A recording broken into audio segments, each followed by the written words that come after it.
Well, good evening, everybody. Am I still on? Can you hear me? We've had some technical audio issues. Welcome to the Camera Life podcast. This is the Random Photography Show, episode 97 on the march to 100. I don't know why. I just said it one day a few weeks ago and it stuck. But it is the 14th of July, 2025. This is the Random Photography Show where we talk news, reviews, whole bunch of stuff. And you will notice that tonight we are obviously joined by Justin and Jim. Hey, lads. What's up, Greg? Hey. But we're also joined by Bruce Moyle. Is it Hobart, Tasmanian based? Launceston. I'm sorry, I can't believe I got that wrong. Launceston, Tasmanian. Bruce Moyle, welcome to the show. Great to have you on the other side of the comments. I'm here to just give shit anyway. So. Yeah. Well, for those of you that are in the chat, it's all right comments.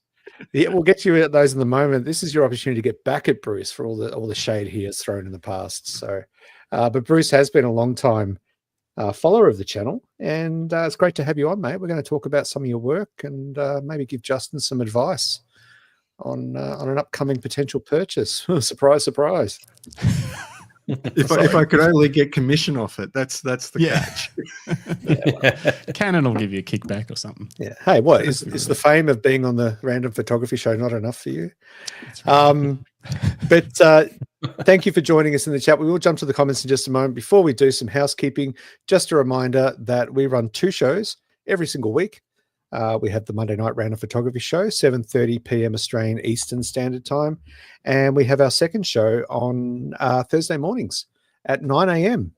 Australian Eastern Standard Time, where we interview a photographer and get to know all about them and their craft and their work. So make sure you like this episode, subscribe, hit the bell notification because it lets you know when we have other episodes coming up. And thanks for joining us on this chilly evening in Southern Australia. Yeah, it's good to be here. It's probably colder where Bruce is. It probably is. I don't know. Maybe it's 7 degrees. Yeah, you're closer to Antarctica than we are, so to be fair. True, very true. To be fair, good to have you, Bruce. Good to see you on the show once again. Oh, thanks for having me, guys. Even if it is just to convince Justin to spend more money. I'm actually trying to whittle down his bank account so you don't get that trip, Greg, to Japan. Thanks, mate. I think that's just the eternal carrot that he dangles in front of me to keep me going. I'll take my new telephoto lens instead of Greg. That'll be the choice I have to make. I'm like, which one of these can I take? That'll get the seat. Between Justin and Jim will be Greg's lens. We'll call the lens Greg. But Justin, do you want to jump in? You got some time to jump into some comments? I don't want to interrupt what you're in the middle of. I know I'm rapidly doing things for the show that I should have done earlier today, but let's see who's in the chat. Jim's in the chat. He says late. Actually, before I do that, I feel like I just need to do a quick rearrange of the feng shui of like this in order of beard length, just while I do this. Just because Greg's beard has been shortened, so now he's second, and then Jim, and then me right down in the bottom corner. Jim's Photography, new subscriber. Welcome to the chat, Jim's Photography. That's a cool logo you've got there. That's great. Did you make that? That's great. The flanny looks good. That is Tony. That's Tony's burner account. Justin made that Saturday night. We could actually, ChatGPT made that in one prompt. It's actually the first time that ChatGPT's got something right for me in the last month, probably. That app is losing the plot, but it did this well. The problem is that Jim's mowing and that are actually going to probably take that and run with it. Well, probably perfect, Jim. You'll be able to get a job. You'll be able to buy your own franchise of your own name with your own face on your own franchise. Be able to use my name. Yeah. Get a green trailer to put your Nikon gear in. It'll be awesome. Anyway, Philip Johnson, good evening. It is a chilly evening. Crimson Comics. I'm just here for Bruce. Love it. That's my fan club. The Bruce fan club is here.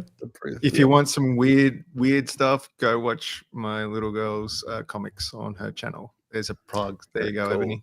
Yeah. Everyone head over and subscribe. Not now, later. Not now, later. Don't go there now. Yeah.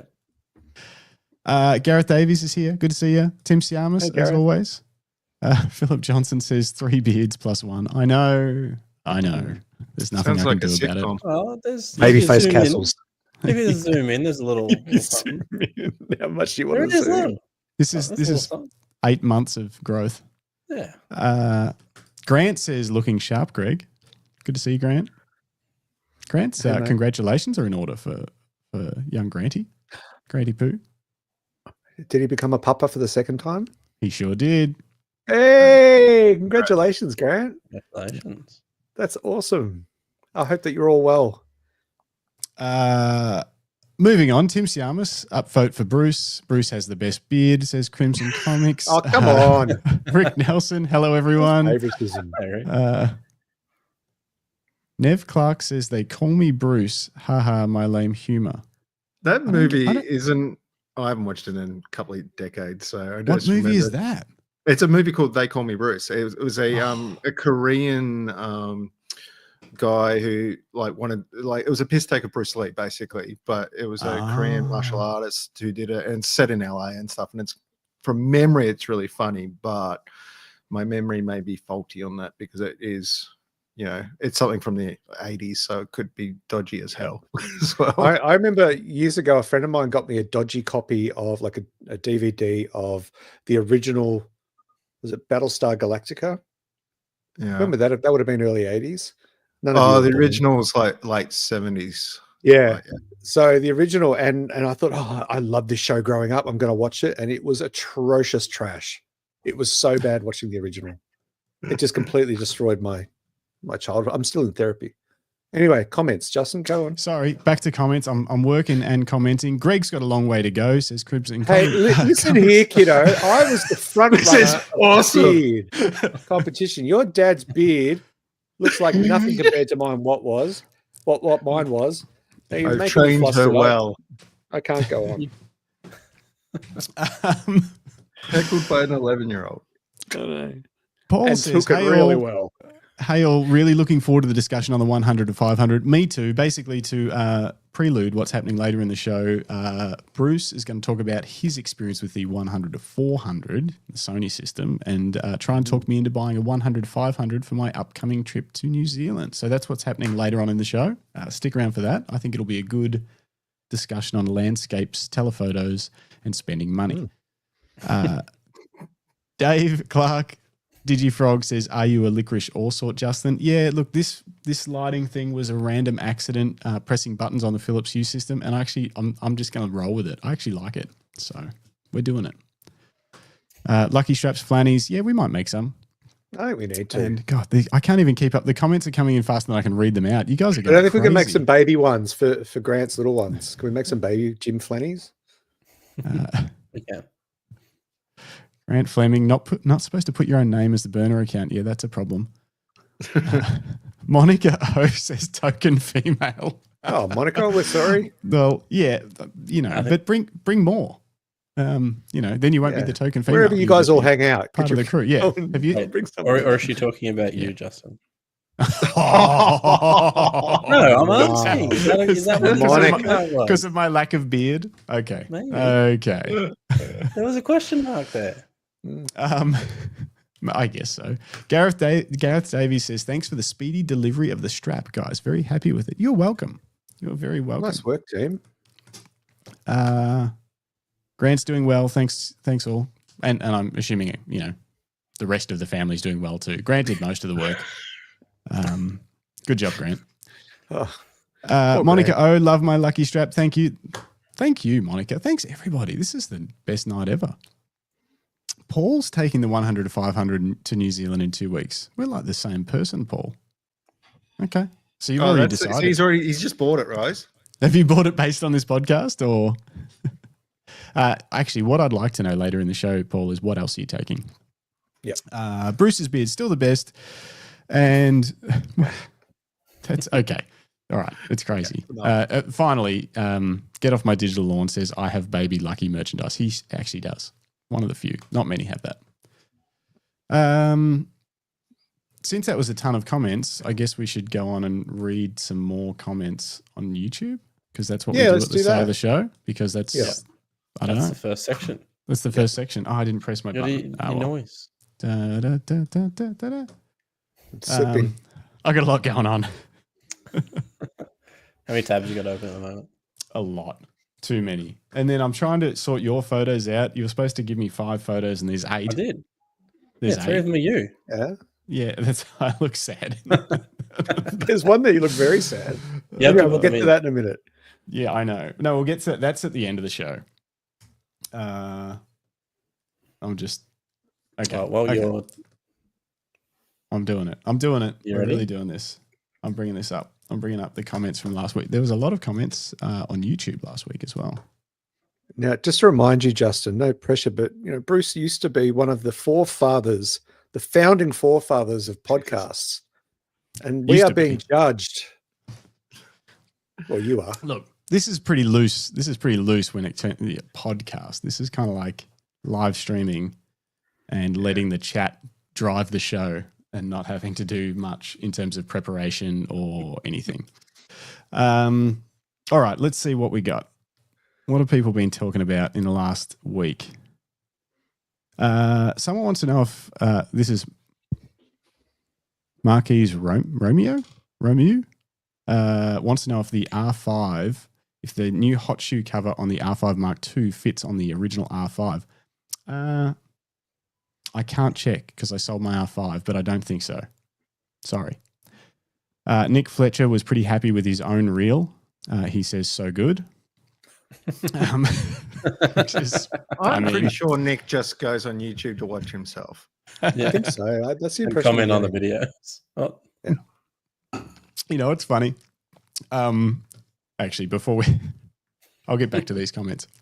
You know, what's funny is I was playing with this idea of getting to see if AI can go through our podcast transcripts and find quotes that I could post to social media, just to be like, hey, don't forget this episode from a few weeks ago, and have a quote to kind of catch people's attention.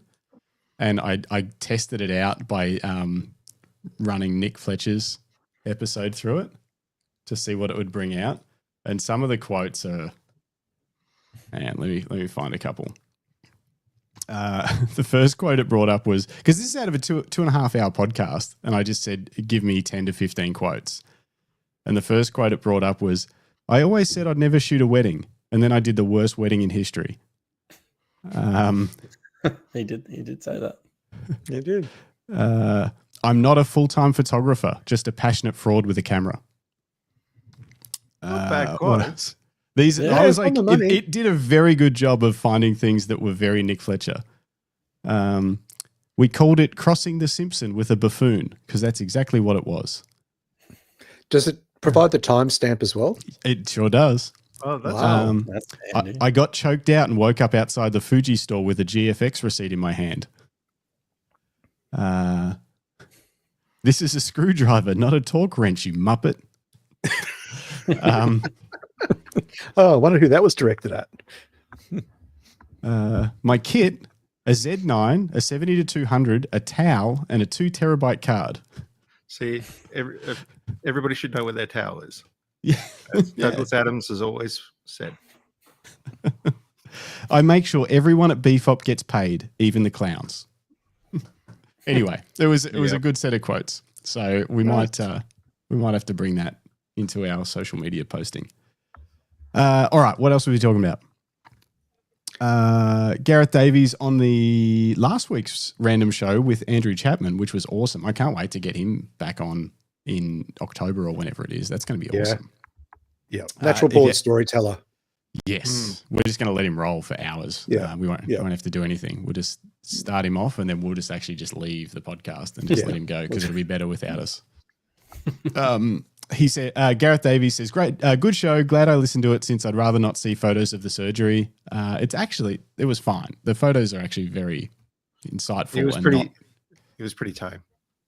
Yes. Yeah. They weren't gory photos. They were quite, they're fine. And amazing. So if you haven't listened to that, go back, especially like the first 40 minutes of that episode is well worth a listen. And also looking forward to receiving the strap next week. Well, now he's got it. It will look nice on the X Pro 3. Boo Fuji.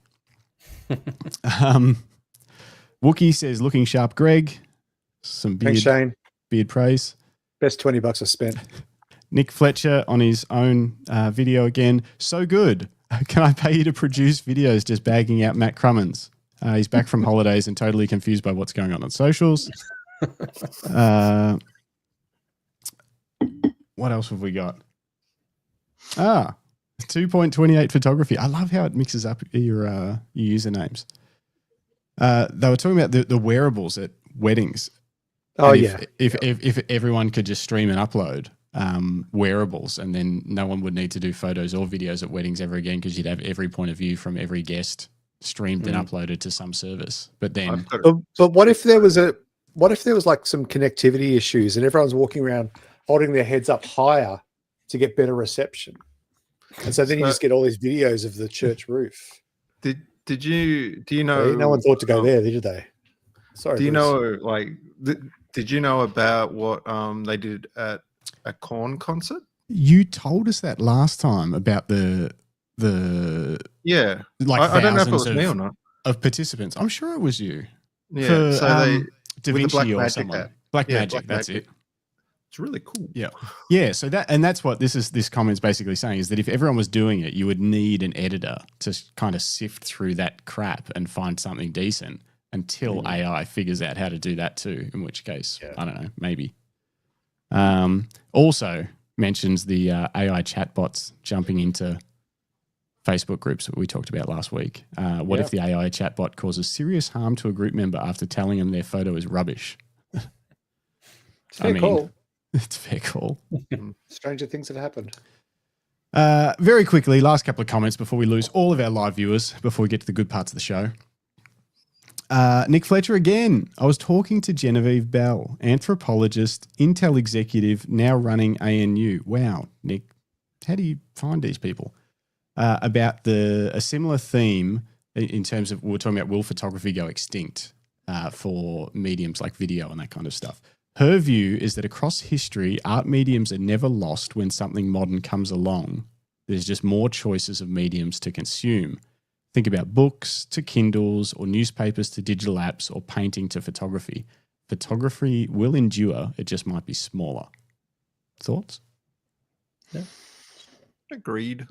It becomes yeah. But yeah, if you said like all the painters got scared that when photography turned up that they wouldn't have no painters anymore, nobody get a portrait painted anymore. Obviously, it's a lot less than back in the day, but people still do it because it's an art form.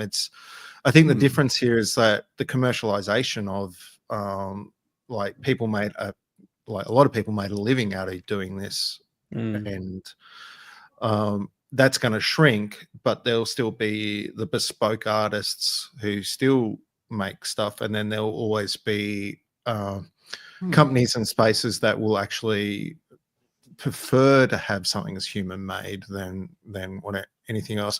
And I also think, like, if you look at like catalog furniture and stuff like that, like, it's actually interesting to see like that people go, oh, if you put a product there, it's going to be, you could just generate it with AI, but you won't get the product you've made.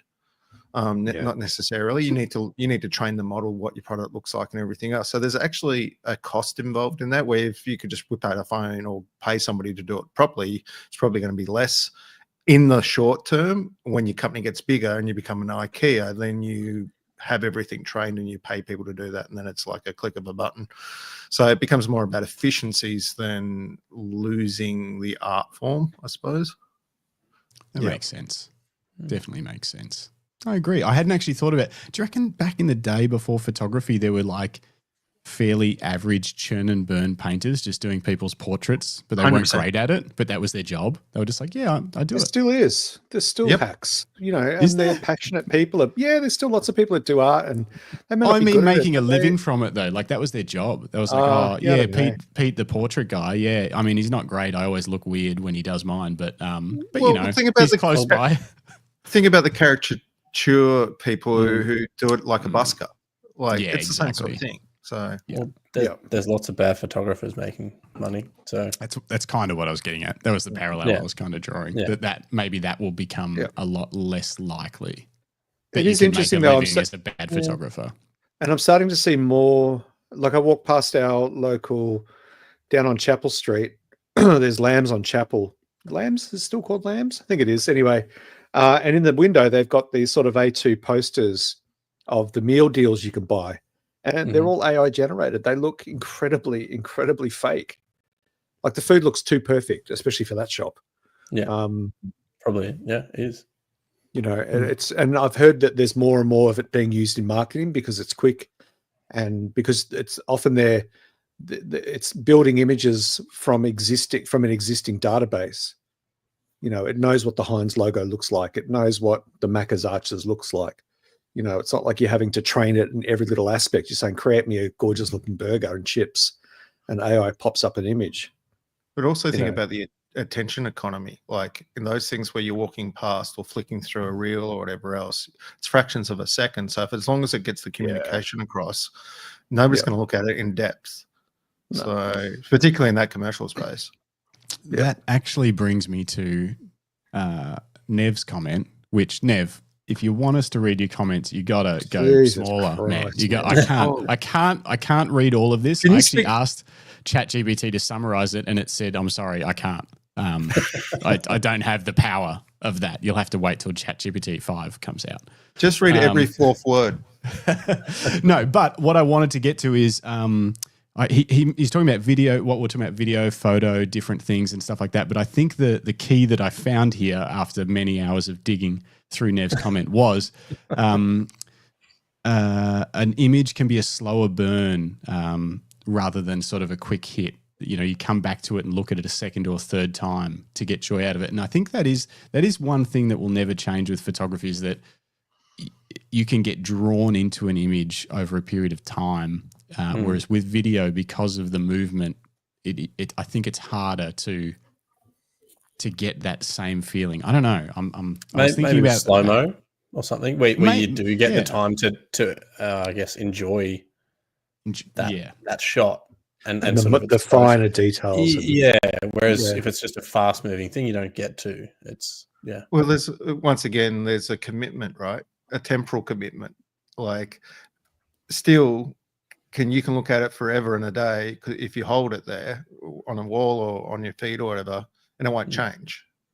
A video is, by its nature, has time. So no matter how long it is, you've got to commit if you want to enjoy it to that amount of time, like a movie or whatever. But even if it's like a scenic landscape for like 10 minutes or whatever, like you're not going to sit there all the time and watch a scenic landscape for 10 minutes. Like, It's one of those things which we don't do.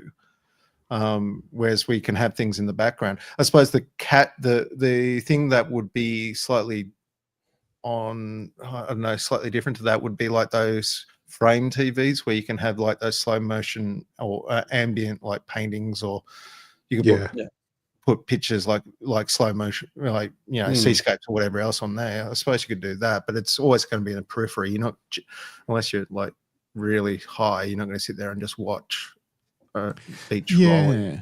I think the thought of having movement in your house always, I don't know if I like that or not, but maybe I just haven't been shown it in a way that, you know, someone who's more creative than me said, "Oh, look at this on your wall, this would be amazing." But I just don't. I think it's different strokes for different folks, you know, because like my folks are of the generation, they're both in their 80s, and they have the radio on in the background all day.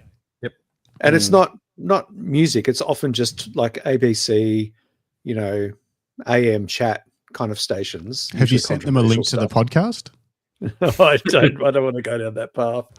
But often it's, you know, right-wing extremist shit. But aside from that, you know, like, and that to them is how they consume like news and information and current events.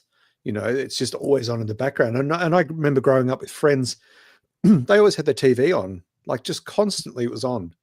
Yeah, you know, my mum always has the TV on. Yeah, and I can't stand it. I can't stand the noise and the constant feedback.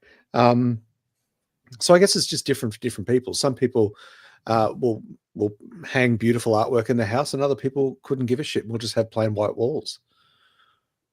You know, it just depends on how you choose to absorb visual medium. Mm. Yeah. It's true. Of course it's true. I just said it. Oh, okay. Facts. No, it can't be then. Cool. All right. Well, that's all of the comments. We've done everything. We've done all the stuff. I guess we can move on to the next segment if I can figure out where my buttons are. Does anyone know where they are? We'll ask you later. That's that one. That's it. Well, hang on. To your left, to your right, down, up. Anytime you're ready. I'm just hang on. I'm really getting back in the zone. And oh no, we lost everything. Just watching Justin's brain. Yeah. Yeah. And look how excited he is. Look how excited he is. We're gonna get Seb to clip that. Guys. Effort. Well done. Yeah. Well done. Wait. Not that one.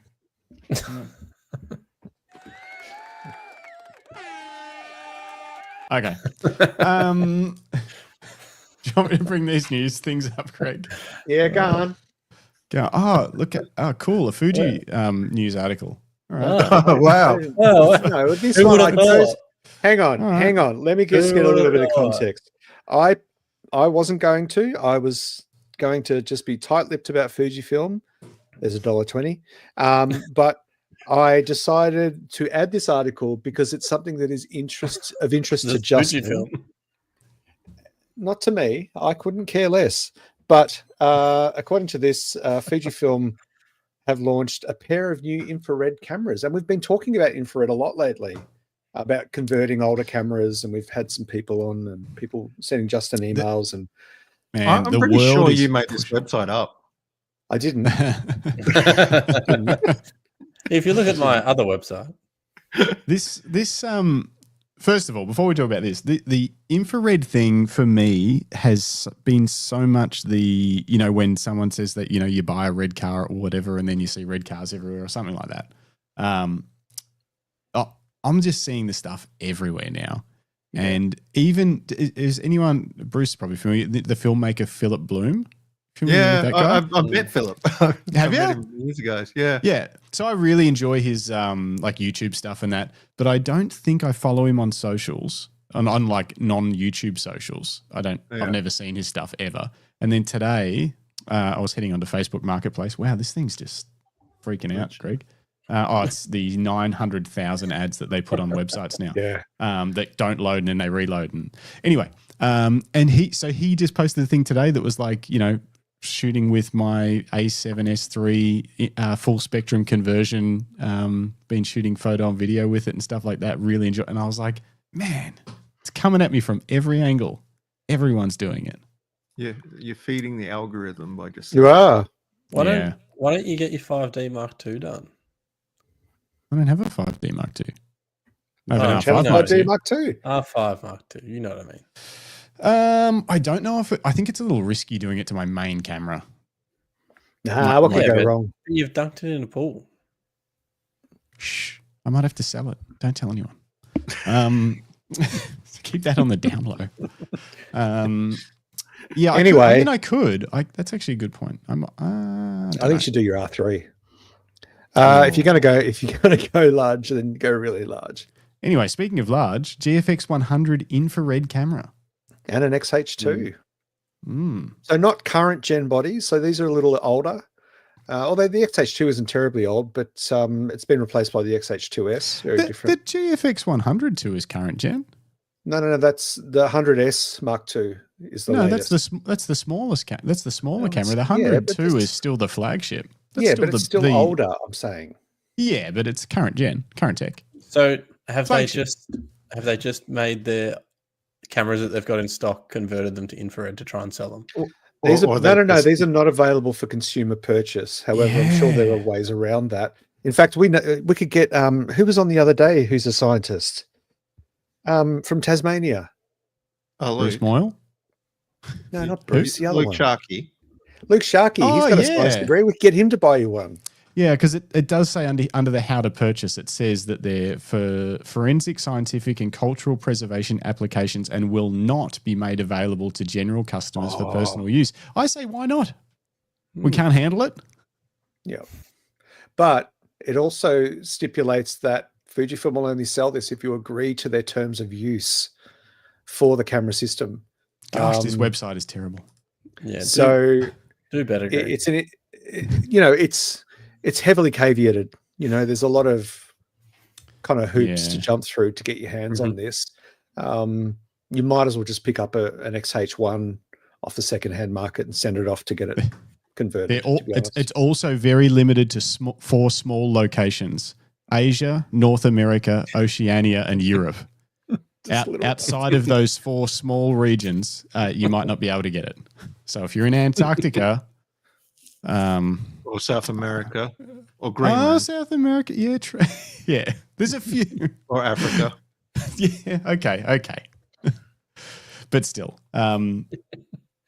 it's weird because you'd think they'd potentially sell a few of these to just general punters like us. I wonder why they wouldn't. I wonder why. Scroll down to the actual frequency, So, if we zoom into this terrible website, it's going to glitch on us. So all they're doing is not putting the filter on it. By the looks of it, they're just leaving the filter off. Yeah. So it should be cheaper. It should be one less bit of glass on the sensor. Yeah. So it's just being shipped with what would happen if you did a full spectrum conversion. Is that essentially what? Unless they've done, Normally, what you do is you have a filter in front of your sensor, and you peel that off. Yeah. Which is your IR filter, basically cuts all that. So you don't get, because if you look at a full spectrum photo with that filter off, like when you've got every color in there and every luminance, your reds go muddy. You're not your reds, your blacks. Your blacks get muddy because there's a lot of pollution in the bottom end from the IR. So that's the reason why they put the filter on. Right. So so it does have a purpose. Yeah, 100%. Yeah. New commenter, Jim's Portraits, says you must talk about Fuji at least 20 times a day. I don't know what you're talking about. Jim's Portrait Paint. Wow. That's cool. Good to see you, Jim's Portraits. I hope your business is going well. Yeah. In these modern times. There's a niche for everyone. There is. Franchises are booming. I thought that was the other one still. Oh, that's so good. Oh dear. Somebody's going to get done as a bot. You just burn it. It's going to get caught up. So anyway, that's all I have to say on that matter. On the Fujifilm thing. Yeah, it's interesting. It's cool. I when I first saw the news, Nev sent it to me. I was like, oh wow, that's great. And then when you see that it is for just specific technical applications, I guess it limits their warranty and their liability, and also all the other stuff that goes along with maybe just a random person buying these cameras and the education that's required and stuff. But I don't know. It seems like maybe a missed opportunity. But having said that, the XT1's still available on Amazon with the infrared conversion, and the XT4 is still, it's saying temporary out of stock, but they're expecting it within 2 to 4 weeks. The XT4 with an IR conversion, which they've been selling those since the XT4 came out, pretty much, which is interesting. You could just see some dumb camera shop salesperson, the unknowledgeable one. If they had it in stock, just selling it to somebody who has no idea, they've just got cash and this is the best camera ever, have this. And then all the issues that come out of that. Yeah. Because essentially without filters on the front of that camera, you're going to have problems. Yeah. So it's interesting. Next news article. Yeah. Which one you got? Canon. Not Fuji. Canon. Canon to add password protection to 10 EOS cameras. And when I saw this, I was like, oh yeah, why don't cameras have passwords? Optionally. That's a pretty good idea, I guess. Well, maybe. Feels like they've had their hand forced by the European Union regulations under radio equipment directives. Password is meant to protect network protocols such as IP addresses, MAC addresses, and other networking systems. It's not really an anti-theft thing because obviously if someone nefarious has their hand on your camera, it's already too late. But they've provided instructions on how to add a password. Guaranteed. I mean, sorry, granted, it's all in Japanese, but why would you want a password and you turn it on? That'd be. I don't think it'd be for turning it on, is it? Or is it start off password? Oh, I can see why they're doing it for protecting network credential access because it becomes a vulnerability in certain spaces. Yeah. But, but I can't read Japanese. So compatible cameras R1, R3, R5 II, R5, R6, R7, 8, 10, 50, and 50V. So pretty much all of them. It feels like something that'd be used for, like, if you're using for forensics or something like that, or military use, because they do use stuff like that. I know here in Australia, I think a lot of it is done with Nikon, not with Canon, but I could be wrong with that just from talking to Julie Crimpton from Nikon. But that's fascinating. Yeah, it's interesting. You would think it's probably something that should have just been built into them a long time ago that never gets, gets used unless it's needed, kind of thing. But what about other cameras like my FX6 and that has all that stuff in there as well? Like, Does it? Yeah, like because I can stream to cloud and stuff like that, and FTP and but it doesn't have password though yet. You're saying, but it should. No, it doesn't. It doesn't. But it has. You can put credentials in it to link into networks, and then link into streaming or whatever application you're doing. Yeah. A couple of good comments. Jim's portrait. Jim's portrait says, "Imagine getting locked out of your camera mid-shoot." Crimson Comics says Bruce would password lock himself out. Good. That was a good one. Rick Nelson says camera should have fingerprint scanners to prevent theft. I mean, that would be a much better option is when you hold your finger on the... If it was as good as the Apple one, though, it couldn't be like cruddy on the shutter button if it just, that unlocked your camera. I mean, that'd be cool. So you get stung on the index finger by a bee in the middle of a wedding shoot. But why not like the EVF have a eyeball? Yeah. I like that.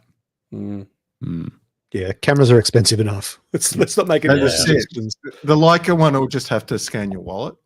Yeah. You've got to put your credit card into the camera. Is it a black diamond MasterCard? That's part of their subscription service. Ernesto Creativo says password protection is rocket science. Yes. Yep. What else? Anything else on those? Not much. I want tracking inside my cameras. Yep. Seen that before. Yep.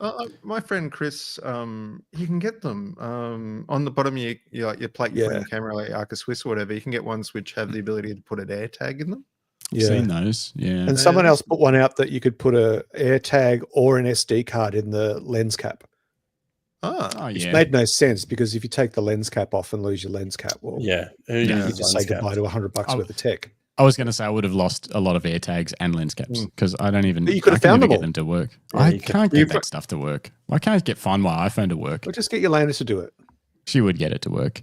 Greg Carrick says, I turn my cameras on and off between taking shots. No way would I want to input a password each time. Yeah, me neither. I think that's about it for that one. I'm just going to quickly, there was a rumor on the Canon rumors site the other day about, this wasn't in the, I didn't put it in the thing though. It's gone. I'm sure I saw about a new lens coming later this year, a never before made by Canon lens is coming out later this year is the rumor. A good one. I can't see. Doesn't say that. Oh, here it is. Never before seen lens coming from Canon. A good one. No. Basically, doesn't tell you what it is. They have no idea what it is. They said it's going to be somewhere in that mid focal range of 16 to 135. Could be this. They're like it could be a replacement for the 28 to 70, and I'm like that by definition is not new. And then they're like maybe it's a 24 to 70 f2. I really doubt it. That would make it way bigger than it. Yeah, that'd be huge. So I don't know. I reckon maybe it is that thing that's not in this article, but there's talk of a I don't know if there's ever been one, but a 70 to 150 2.8 lightweight. I mean, that would be different. Maybe it's a 50 to 150 or something. Don't know. The thing with these rumor sites, though, I mean, obviously grain of salt, all of that, but they kind of come up with these sweeping statements. It'll be somewhere in the 16 to 135 focal range. Yeah. Well, no shit, Sherlock. Chances are they are working on more lenses for the future. Of course, some of them might cover existing focal ranges. Of course, some of them might be upgrades or replacements or slightly different by a couple of mils. Like it gets to the point where it's like, oh, just report on it when it's done. Like report on it properly when it's actually coming out, or build reputations so that you can actually get an inside edge with Canon and actually do a preview. Greg. That and the AI, Justin. I'm going. If they stop doing these half-baked rumors, what are we going to talk about? Yeah, it'll kill our podcast. Yeah, but we don't have 400 flashy ads to pump into people's faces on our. Yeah, we're not making any money off that. Oh my gosh. All right, let's move on from that. Canon, they launched a 75 to 300 and an R100. That doesn't really matter. What else we got? OM System is still considering a Pen F camera successor. Really? More ads. Wow. Photo Rumors is taking the cake for, I think, the most ads. I have been thinking about buying a Honda Hybrid. Well, that's an amazing placement of ads there for us. Well done, Internet. You are really making leaps and bounds. I can't wait, Justin, until you buy all that ad space. So when we actually use these sites, it's just all the Camera Life podcast. Let me read. I could actually try that. Let me read this report from the Photographer. What a stupid name. I've hit that age where I'm just yelling at everything now. We have the need from the market regarding the rangefinder style camera with a viewfinder. It's great feedback for us. And now we are considering what new pen series model we can offer as OEM system. Yeah, of course, we cannot say more, but of course we are thinking. Okay. Well, it's good to know. So there's a nothing burger. There's a nothing burger right there. Yeah. They might be making a camera. We might be like that lens that's coming out in that focal range. Yeah. Oh, well, I mean, it'd be cool if they did. I guess. Yeah. Looks cool. But will it have a crop button to crop the crop? Does it have IBIS? Yeah. IBIS. That's what's important. Okay. Oh, here we go. Some news about Sony. Do you want to take the lead on this one, Bruce? Yeah. It's not really news. I thought it was just an interesting thing. I've seen them talk about it a little bit, but Sony, I think every camera manufacturer is having a go at this in some way, shape, or form, but I think Sony's the first one to really put something out there. And I think it's already I think parts of this is already out. They're trying to deal with AI and everything and authenticity. And so they're putting in digital certificates into the RAW files. I haven't read through all this properly yet, by the way, so I may get some of it wrong. But it's made for photojournalists and things like that to start with. But what I found really interesting is that it's got a full life cycle on it. So from capture through to publication, you can track the authenticity of something, including the edits. And I'm not sure how that works with, say, if you're using Lightroom or Photoshop or Photo Mechanic or whatever. So I'm not sure how that works, but it's pretty cool. But this bit here where you're on, it says highly accurate verification real life subject was captured. It's actually putting depth data into the actual file as well. So you can, which is really interesting. So yeah, as you can see, if you're shooting a TV screen or an image of another image, because it's flat, it won't register as a real person or real thing because you're because it's bouncing off the panel to determine depth, isn't it? It's not actually... So I'm not sure how that works because it says at the moment this is already available or firmware available for the A9 III, the A7 S3, and a few others. Wouldn't it be mathematical based on the focal position of the lens? Well, no, maybe I'm focal distance, and then but then I don't know how. Yeah, if it had a LiDAR system in it, that would make sense. Yeah, but it doesn't. like not that I know of. My cameras don't. Yeah, so I thought it was fascinating. But when you scroll to the bottom, this is what really got me. So it's in beta, so that's really cool. There's the photojournalist, obtain, shoot, edit, and then you've got certification all the way through it. Photojournalist, but at the bottom, this has got me, is news organizations. Somewhere around there it says, and we're going to roll it out for video. Let me see. I saw it somewhere on there. News, camera verify. Maybe if you just can't see it. Just do an Alt F and search, or Control F. Might have been. I did see it there somewhere, but anyway. No, that won't work. But I thought camera authenticity. It's at the bottom. Camera authenticity solution support for video after fall 2025. Sony's commitment to content authenticity is planned to be extended beyond still images to include video as well. By supporting video authenticity, we aim to contribute to enhancing the reliability of blah, blah, blah. It doesn't say how they're doing it. So it's not really news, as in I'm throwing this as news, but I'm just thinking it's an interesting topic of companies trying to combat and make our products are certified real things. We're producing real stuff. I don't know if it's going to beat anything. Hopefully it will bring some maybe, I don't know, people start believing stuff that's been shot correctly. I don't know if the news articles will have like, here's the certificate for that photo or video or whatever, you can check it. I think I don't care. Well, it's gonna become an issue at some point. Once it's obviously an issue at the moment, but no major incident has happened where everyone's like, holy shit, okay, we need to rein this in. You know, everyone just got tricked into electing a goat. We gotta, or something like it hasn't. Yeah. But at some point, there's going to be a major incident, or everyone's going to be tricked into thinking that the world is ending and it's not, or something like that. And then they're going to go, we've got to figure out how to. To be fair, Justin, social media, like when you see natural disasters, like we just saw the floods in Texas, horrible situation. But I reckon at least 50% of the content that I saw on socials was from other natural disasters in other places that they've just tagged as, look what's happened in Texas. People do that all the time. Japanese houses that flooded down the river in the 2011 great earthquake. With the tsunami, the earthquake, and the nuclear power plant. Gosh, those people know how to do a disaster. But they're putting those up with look what's happening in Texas.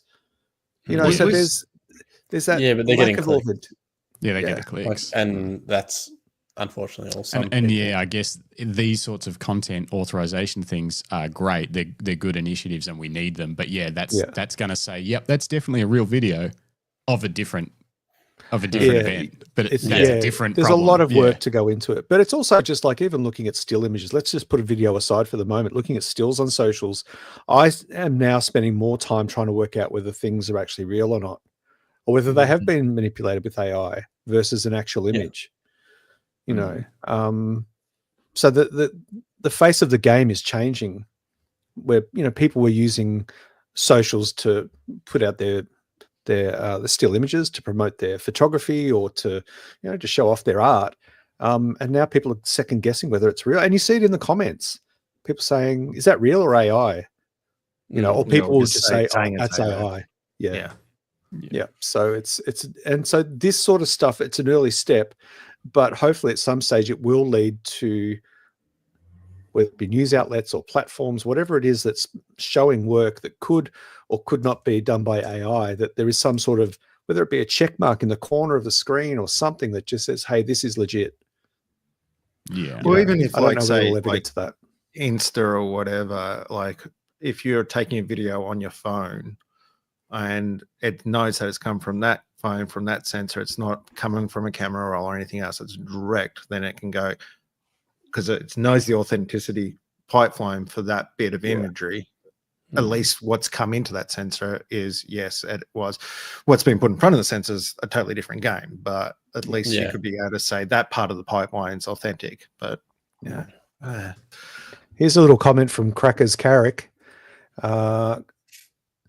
He said Steve McCurry posted an image today that he took in the 60s and people were screaming AI. Steve McCurry's interesting because he never denied or said that he didn't edit his images for like his whole entire career, and then somebody worked out that he had been, and I full props to him. He never went, I don't. I've just never said I did. Like that's an interesting one. Like if he came out and said everything it's out of the camera, it's all authentic and stuff like that, he would have been in the shit. It's funny with him. I respect the work he's done over his lifetime and the spaces he's been in. Yeah. The thing that I worry about with some of this authenticity stuff is that, Sony, it appears that they're going their own way. Fuji and, sorry, I said it again, $1.20. Fuji and Leica have signed up to the same international program for credentials and authenticity. They might be all linked, but my concern is, like we saw with when memory cards became a thing, in the dawn of digital, that everyone's going to go their own way and no one will know where to look for authenticity, because everyone's got their own little secret pipeline that you have to go through to work out whether an image is real or not, depending on which camera shot it. Well, I know who I put my money on. We all remember the memory stick, don't we? Yeah, Memory Duo too. Yeah, let's go with Sony's one. Yeah, I agree. And that's what LTK Photos mentioned here is the content credentials in the Leica M11P. They're the same ones that I think Canon are using, the same system. But without looking into this Sony one, the Sony one sounds more, potentially more, like it's doing more. Theirs is really about a number, I think, that gets paired with the image at capture or something like that. It's it's basically saying, yes, this photo was captured by this camera. It's additional metadata or something, and then that's somehow connected to a broader system that people can reference. You're spot on. They're calling it a digital signature with an embedded metadata. Yeah, which is basically how you do it anyway. Like if you know cryptography, you take it and you'd hash it, and then you'd embed that. So it's a one-way ability to go, okay, if I run the algorithm on that, it should match this. Yeah, but that's not, whereas Sony's saying they're also doing things to do with depth matching and literally looking at, hang on, is this a real image of this event, or is this an image of a TV shot of this event? It's different. Yeah. It's a more, it's a memory stick. Yeah. But we need the companies times as much. Yeah, so everyone's got to push it forward until someone figures out like a nice way to do this that everyone can maybe adopt and then someone can. And I think this is another example where AI technologies come in, combined with some political deep fake kind of pressure as well. That sort of stuff is all that whole conspiracy side of things is pushing it as well. But it's the horse is already bolted, and now we're trying to scramble and build a fence. Yes, that's what it feels like to me with AI. It's the same in a whole bunch of other different industries and applications where, we talked about, when was it last week? We talked about the Fuji X bot in the Facebook group that I am an admin of, that they've just added this chat bot that's going to start answering questions for members. They're doing that across the board. But it wasn't an opt-in option. And to opt out is bloody painful. Like, you've got to go through a lot of hoops, and it's this whole thing of people are just dumping AI wholesale into spaces that aren't really ready for it, I don't think. But anyway, I'll start raging at the clouds again in a minute if you get me started. Rage against the machine, Greg. I must have hit a stage in life. Rage against the AI. That's your band, isn't it? Yeah, it might be. Yeah, that's a good one. That is a good one. I think I'm going to have a visitor, guys. Oh, okay. Hey. Come on, Ebony. What's up? Crimson. I got a few things to say. Hello. Hey, kiddo. What do you want to say to Greg? Talk. You've been copying Bruce just from the beginning. What I love most is how little confidence you have as a young person. Obviously, being sarcastic. You're incredibly confident. Oh, that's awesome. Is that all you came here to say? You've learned how to throw shade. No, I'm just hanging about here. Okay. Just hanging out. I'm just gonna be watching from the actual scene. Yeah. The side. Peanut gallery and first hand podcasting. Yeah. See if you can throw a pencil into Bruce's beard. No. God, don't encourage her. Oh, he's got pens over there. Yeah, no. That'll work. Sorry. Or like a camera lens or something. Anything. No. Crust from a piece of toast. All right. Let's move on to Bruce's big lens. Yeah, hang on. I got to get my graphics and my sound sorted for Bruce's big lens while Bruce finds his big lens. All right, I'll find a little one. Why didn't... Oh, there Greg it is. Carrick wants me to have a Snickers. I don't know what that's about. It's not a pancake, but it'll do, right? It was it's an old ad, Greg. They had have a Snickers. Yeah, people are raging out. You're saying I'm raging out? Yeah, I think so. Nah, well. I'd like to have words with you, sir. All right, I must have hit a stage in life because everything is shitting me. Here's my small lens. Oh my God. And it's... Hang on. It's almost bigger than my bloody head. Look at the size of that thing. It is big. Yeah. What is that? That's a pancake lens, guys. Okay. It's a 600 f4, like a really old Nikon one, like from the Olympics. No stabilization or autofocus or anything in it. No IBIS. No IBIS. So definitely not going to help Matt at all. No. So it's not a Z mount then. No. Anyway, this is the one you want to talk about. Yeah. Which is what? Tell us about it. Why did you buy that in the first place? Let me remember. I bought it because I sold my. Go back. I was a Canon user. Canon didn't catch up to what I needed at the time, so I ended up on Sony. But I used Canon glass forever. Just adapted. And then I slowly transitioned off, and I sold my 70-200 f2.8 Canon at BFOP actually a couple of years ago. And I don't need that focal range. And then because I was always using the 24-105 and things for video and things. And then I went, if I get the 100-400, then I get the extra length. I don't need to be an f2.8. And I can I'll have that like range, the 24-400 basically between the two lenses. And that's the reason why I got it. And when I went to New Zealand 2 years ago, 2 years ago with Canson Infinity and KL Australia, I took this, like the 24-105 and like a little Lumix or something I borrowed off somebody as a little point and shoot. And my phone, obviously. And this thing was awesome. Because the thing I was going to say, the reason why I liked it is I'm not a landscape photographer, is the distances in New Zealand are huge. And this made it so I could actually compress that landscape pretty significantly. And pull abstracts out because I like doing that, obviously. But also when you're across the valley and the Remarkables are at one end and you're at the other end, you can actually get all that information and you don't have all this stuff at the front.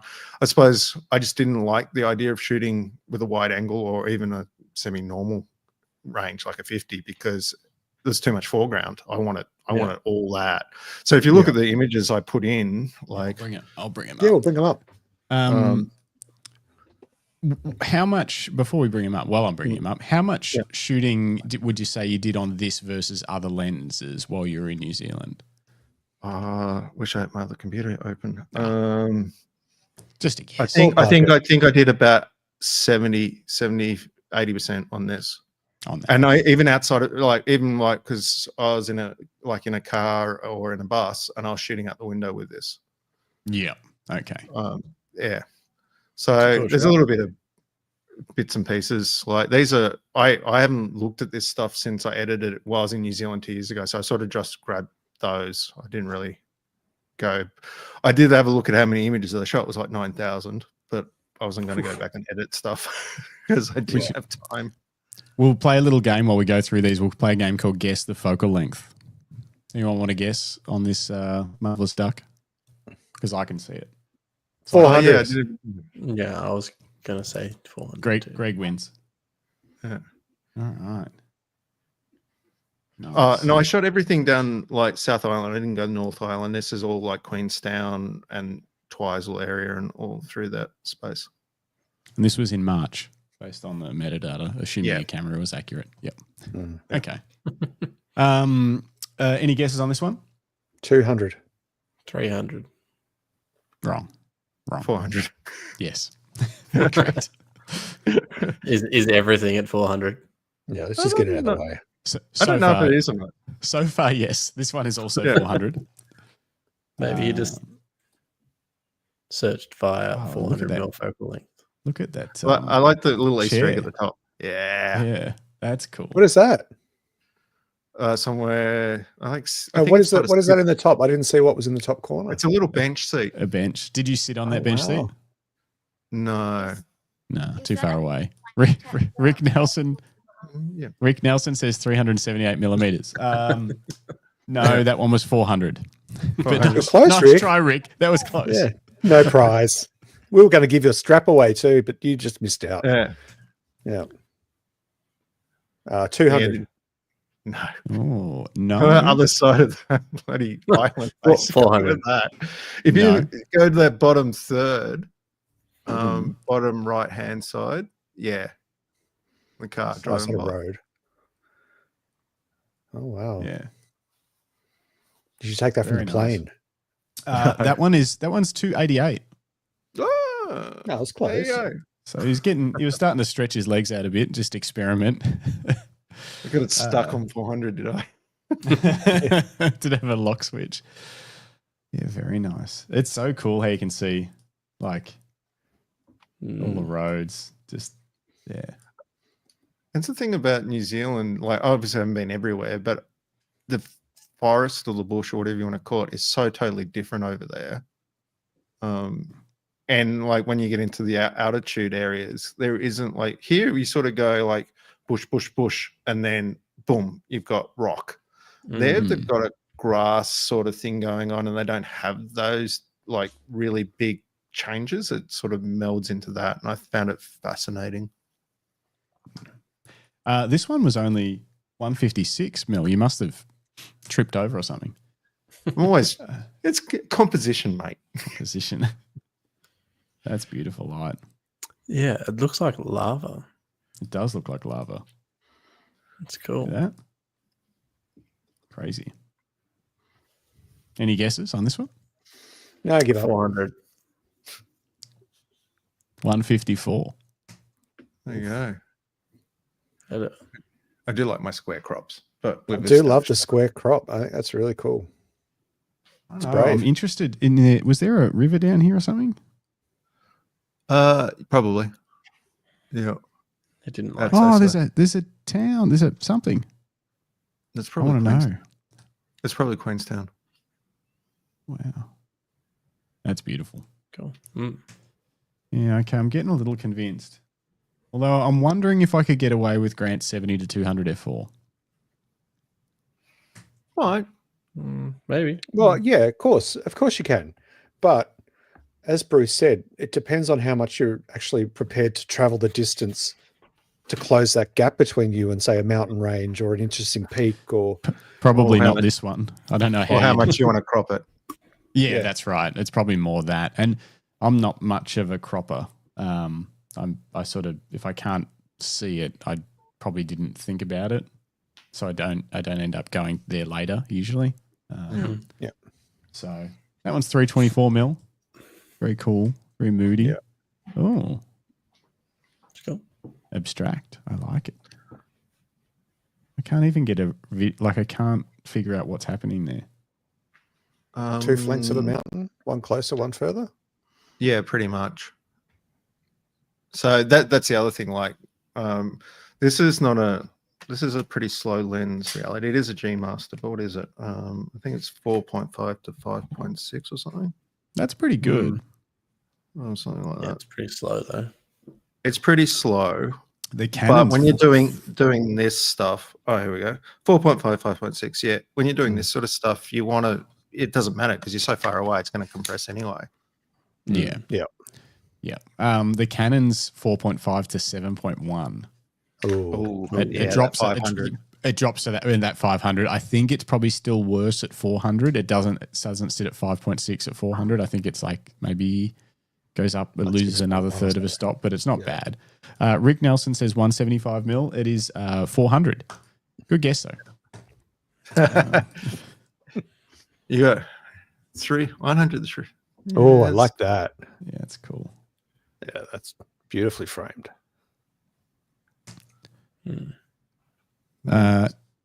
Comment from Nev Clark.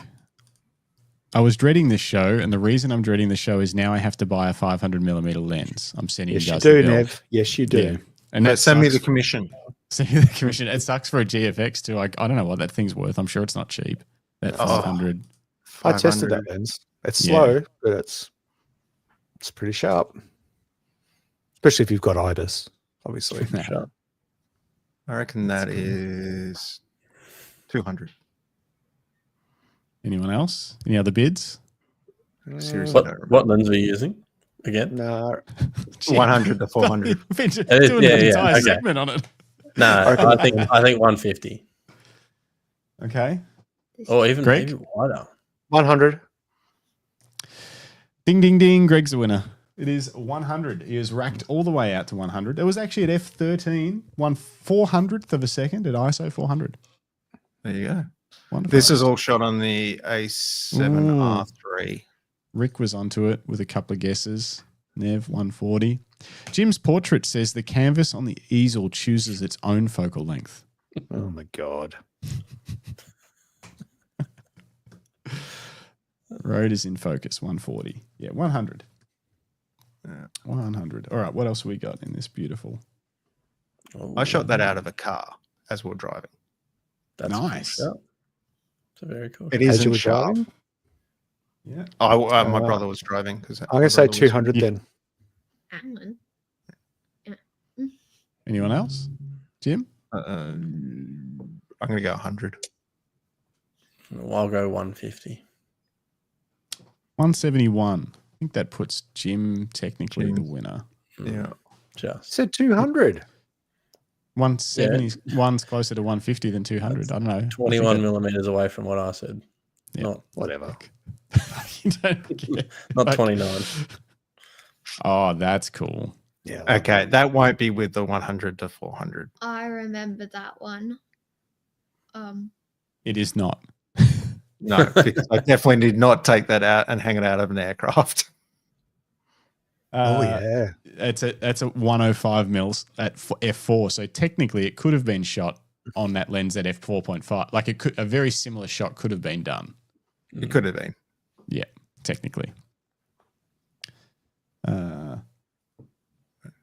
That's also the same lens. So Same lens. 24 105. Yeah. Is it at 105? Oh, I reckon. Yeah, at 105. The other one was at 105 as well. Yeah. Yeah. So, Yeah, we hired a fixed wing. was that worth it? It was awesome because I think we had an hour and we went up around Mount Cook and back, and we could tell him where to go and stuff. So it was awesome. Oh, you had a pilot too. I was going to say, are they hard to fly or? Well, it was funny because like everywhere in New Zealand's got helicopters. Yes.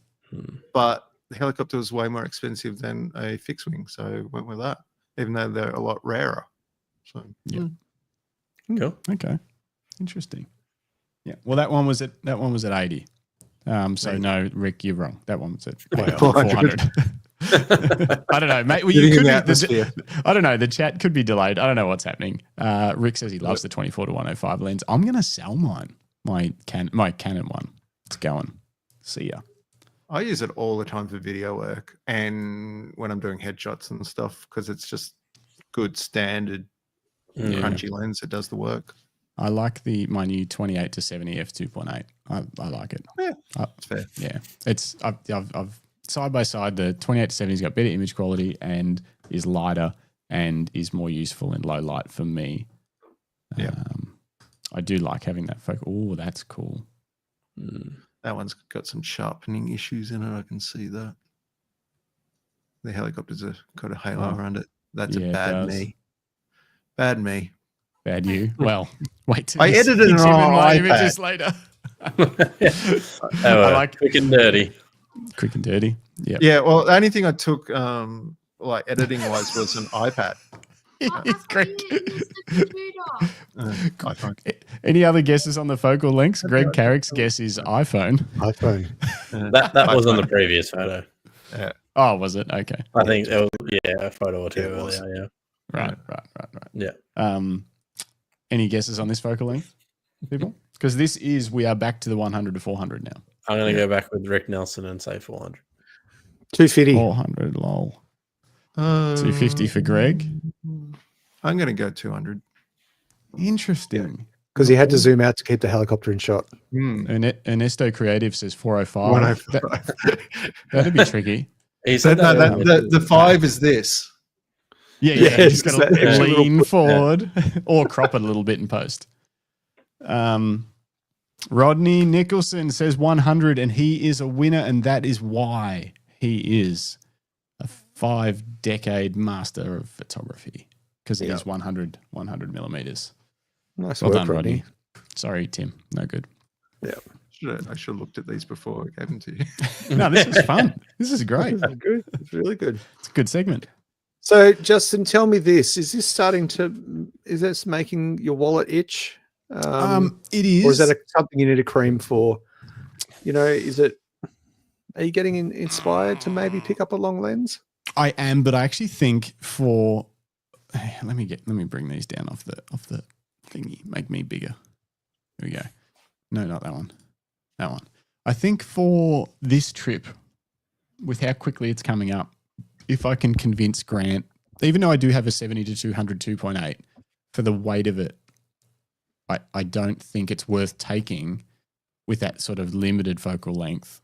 But if I can get Grant's 70 to 200 f4, I think it would satisfy me. At 200 mil, I think I'll get a lot of creative landscape shots with a bit of compression, not as cool as 400. The other option is Canon has a 100 to 400 cheapo lens that is actually quite reasonable in terms of its image quality, but long term, I think I want the 100 to 500, but I think I need a more compelling, potentially financial reason to purchase it. Like I need a job coming up where I'm like, man, that would be really handy on that job. But you always say if you're going to buy something, the sooner you buy it, the better value it is. So if you bought it before this trip, it's better value. Yeah. And then you can come back from New Zealand and decide, you know what? I'm going to become a professional kite surfing photographer, or you might get into something that you need it. I hate it when you use my genius against me. To reawaken your stale photography career. You could sit next to the esky and photograph those motorbikes or BMXs or whatever else without getting off your ass. It would be amazing. Yeah. Whatever it is you do. Whatever you do. Hang on, I got a message from Grant. That's right. Nick does the motorbikes. Nick does the real bikes. You do the push bikes. That's correct, isn't it? Yeah. No, Nick does push bikes too. Rick Nelson says, buy the lens, then create the job. See, I like that. Build it and they will come. If Matt Crummins was listening to this episode, no, was it Matt I can't remember who it was. Actually, it wasn't him. Someone talks about how it's like justifying buying gear for like, I've got this job coming up or whatever is such a terrible like way to run a business. Accurate. Gareth, what about renting one or borrowing one off Canon? I don't think Canon would lend me one for that long. They usually try and keep that if you loan one for a little bit less, unless you've got a really good, like I'm not going over there to shoot some cool project or something. No, I'd have to try and make something up. They would probably lend me one for a week or two, but not 3 weeks. The other thing is renting one financially, I would be better off buying it. If I was going to outlay that money, buy it, keep it for as long as I want, and then sell it, and probably come away with whatever it would cost to rent one for 3 weeks, probably even less. It's renting for that long. If it was a 1-day shoot, rent it, but 3 weeks, it's going to cost a bit. Here's a good idea. Buy it, use it look after it, and sell it at BFOP if you don't like it anymore. That's a good idea. I could have a booth there just selling my gear. People have done it. I've sold heaps of stuff at BFOP. That's a great idea. So when does it arrive? Yeah. Look, next week's show. Justin's I've unboxing literally it. got. I've got a Justin- Canon printer. Justin's big box. It's in transit right now. I've got a printer coming, you did? which it's Bruce's fault of the printer. Oh, cool. He's the one that pushed me over the edge on that. And through yet the you live invited chat. him back on the show. Like I don't know. I don't I understand. really need to get affiliate links sorted. I wouldn't click on them. I'd just type the URL in, just to diss you. Hang on. Rick Nelson wants to get a live unboxing of what, Rick? The printer? Oh, that'd be. I could just live stream it. I wonder if anyone Just would your watch wallet. me just just fighting with a printer box and then trying to get it set up. I hate setting up printers. Yeah, I don't know. I'm not swayed enough to buy it yet, but my mind is open because I hadn't thought about. Last time I was in New Zealand, I shot a lot on the 28. All my landscapes are on 28, which was fun, but it is challenging. Just get the 200. The F4 will be fine. And as you said, weight is actually a premium. So Is there an RF teleconverter, like a magnification? I can't speak. You know what I mean? Yes. Like a 1.4 or a 2 times? Yeah, I don't like. I've had tellies in the past before, teleconverters. I've never really enjoyed the image quality or they make the lens feel really front heavy to carry around and use, and the image quality does suffer a little bit. And changing them out is like a double pain to change lenses, is double handling everything. So the last time I used it was for like desert racing when I did shoot big boy grown up bikes. Nick, I don't even know if Nick Fletcher was a photographer then, but I was shooting desert racing, and I found it painful to use with it because I sort of got I think I got a 1.4 tele converter and the 7200, the older 7200 Canon EF. Yeah. Actually, it might have even been a two bike tele converter, and yeah, Because you I lose thought I some was light on them, don't you? you lose a stop. you lose a stop. Yeah. So I thought I was ending up with a 140 to whatever, 140 to 400 f4. Does that work? 5.6 f5.6 would have been. I can't remember with the 2 by 5.6. Yeah. Yeah. Anyway, whatever it was, I was like, oh yeah, that's perfect. Like that gives me the best of both worlds, and I can the 7200, and I can do this. And in reality, it wasn't great. I love this comment. You can also use that lens, that new lens, with the IR camera when you get your R3 converted. Yeah. See, it's all falling into place, boss. Do your R5. What are you trying to do to me? I do like that idea though. It would be cool to shoot some infrared with a long lens. Here's a comment from Logan. So from the other end of the spectrum, Logan says, I own the Sony 200 to 600 and I use it about as often as I use my 24mm Laowa probe lens, which isn't very often. You can give me the Laowa probe lens because those things are fun. I've used them. They're good for video, aren't they? I've used them for stills. I've done a lot of abstract portraiture with it as well. Yeah. Really? But yeah, they're awesome. They're really cool. My Laowa is 100mm though. I got a Cine macro. Oh, that's fancy. I got to test that 24mm probe when it was in pre-production. It's such a cool lens. So clever. It's got LEDs on the end of it and good for macro. Well, they're an ultra wide macro. So, and because they've got the snorkel on it, you can put them in like all those fancy shots you see, product shots are coming through, beans and things like that. That's where people have used them a lot. Yeah. You see them set up like on a rail and they just push it through something. Look, anyway, I see what's happening here. It's not going to happen. Logan, I'm not buying a probe lens. It's a nice try, all of you. I'm sticking with Logan. But yeah, so Sony 200 to 600, that's where I do think it would become something I very rarely use. Whereas 100, like Bruce was saying, I could potentially do away with my 70 to 200 2.8 and go to the 100 to 500 for some stuff, not all stuff. The only thing I would say, the other thing you're probably not thinking about, and it probably doesn't work with your workflow at the minute, but if you're doing video work on sticks and you wanted to track somebody, it doesn't have a servo or anything on it, but if you want to track somebody on a bike going around a course, you could use that quite effectively to do that. Use what to do that? The 100 to 500. Yes. Yeah, for sure.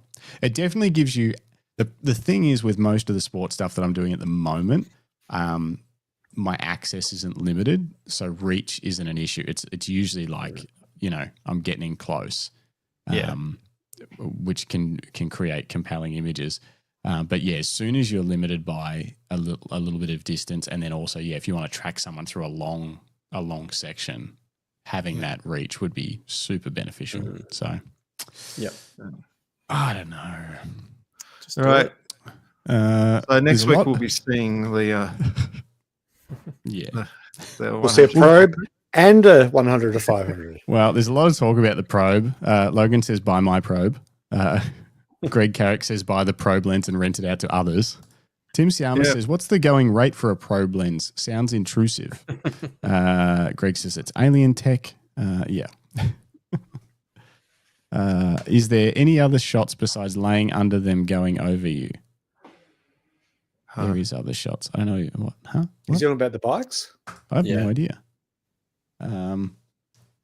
Maybe the bikes. I don't know. I like this one.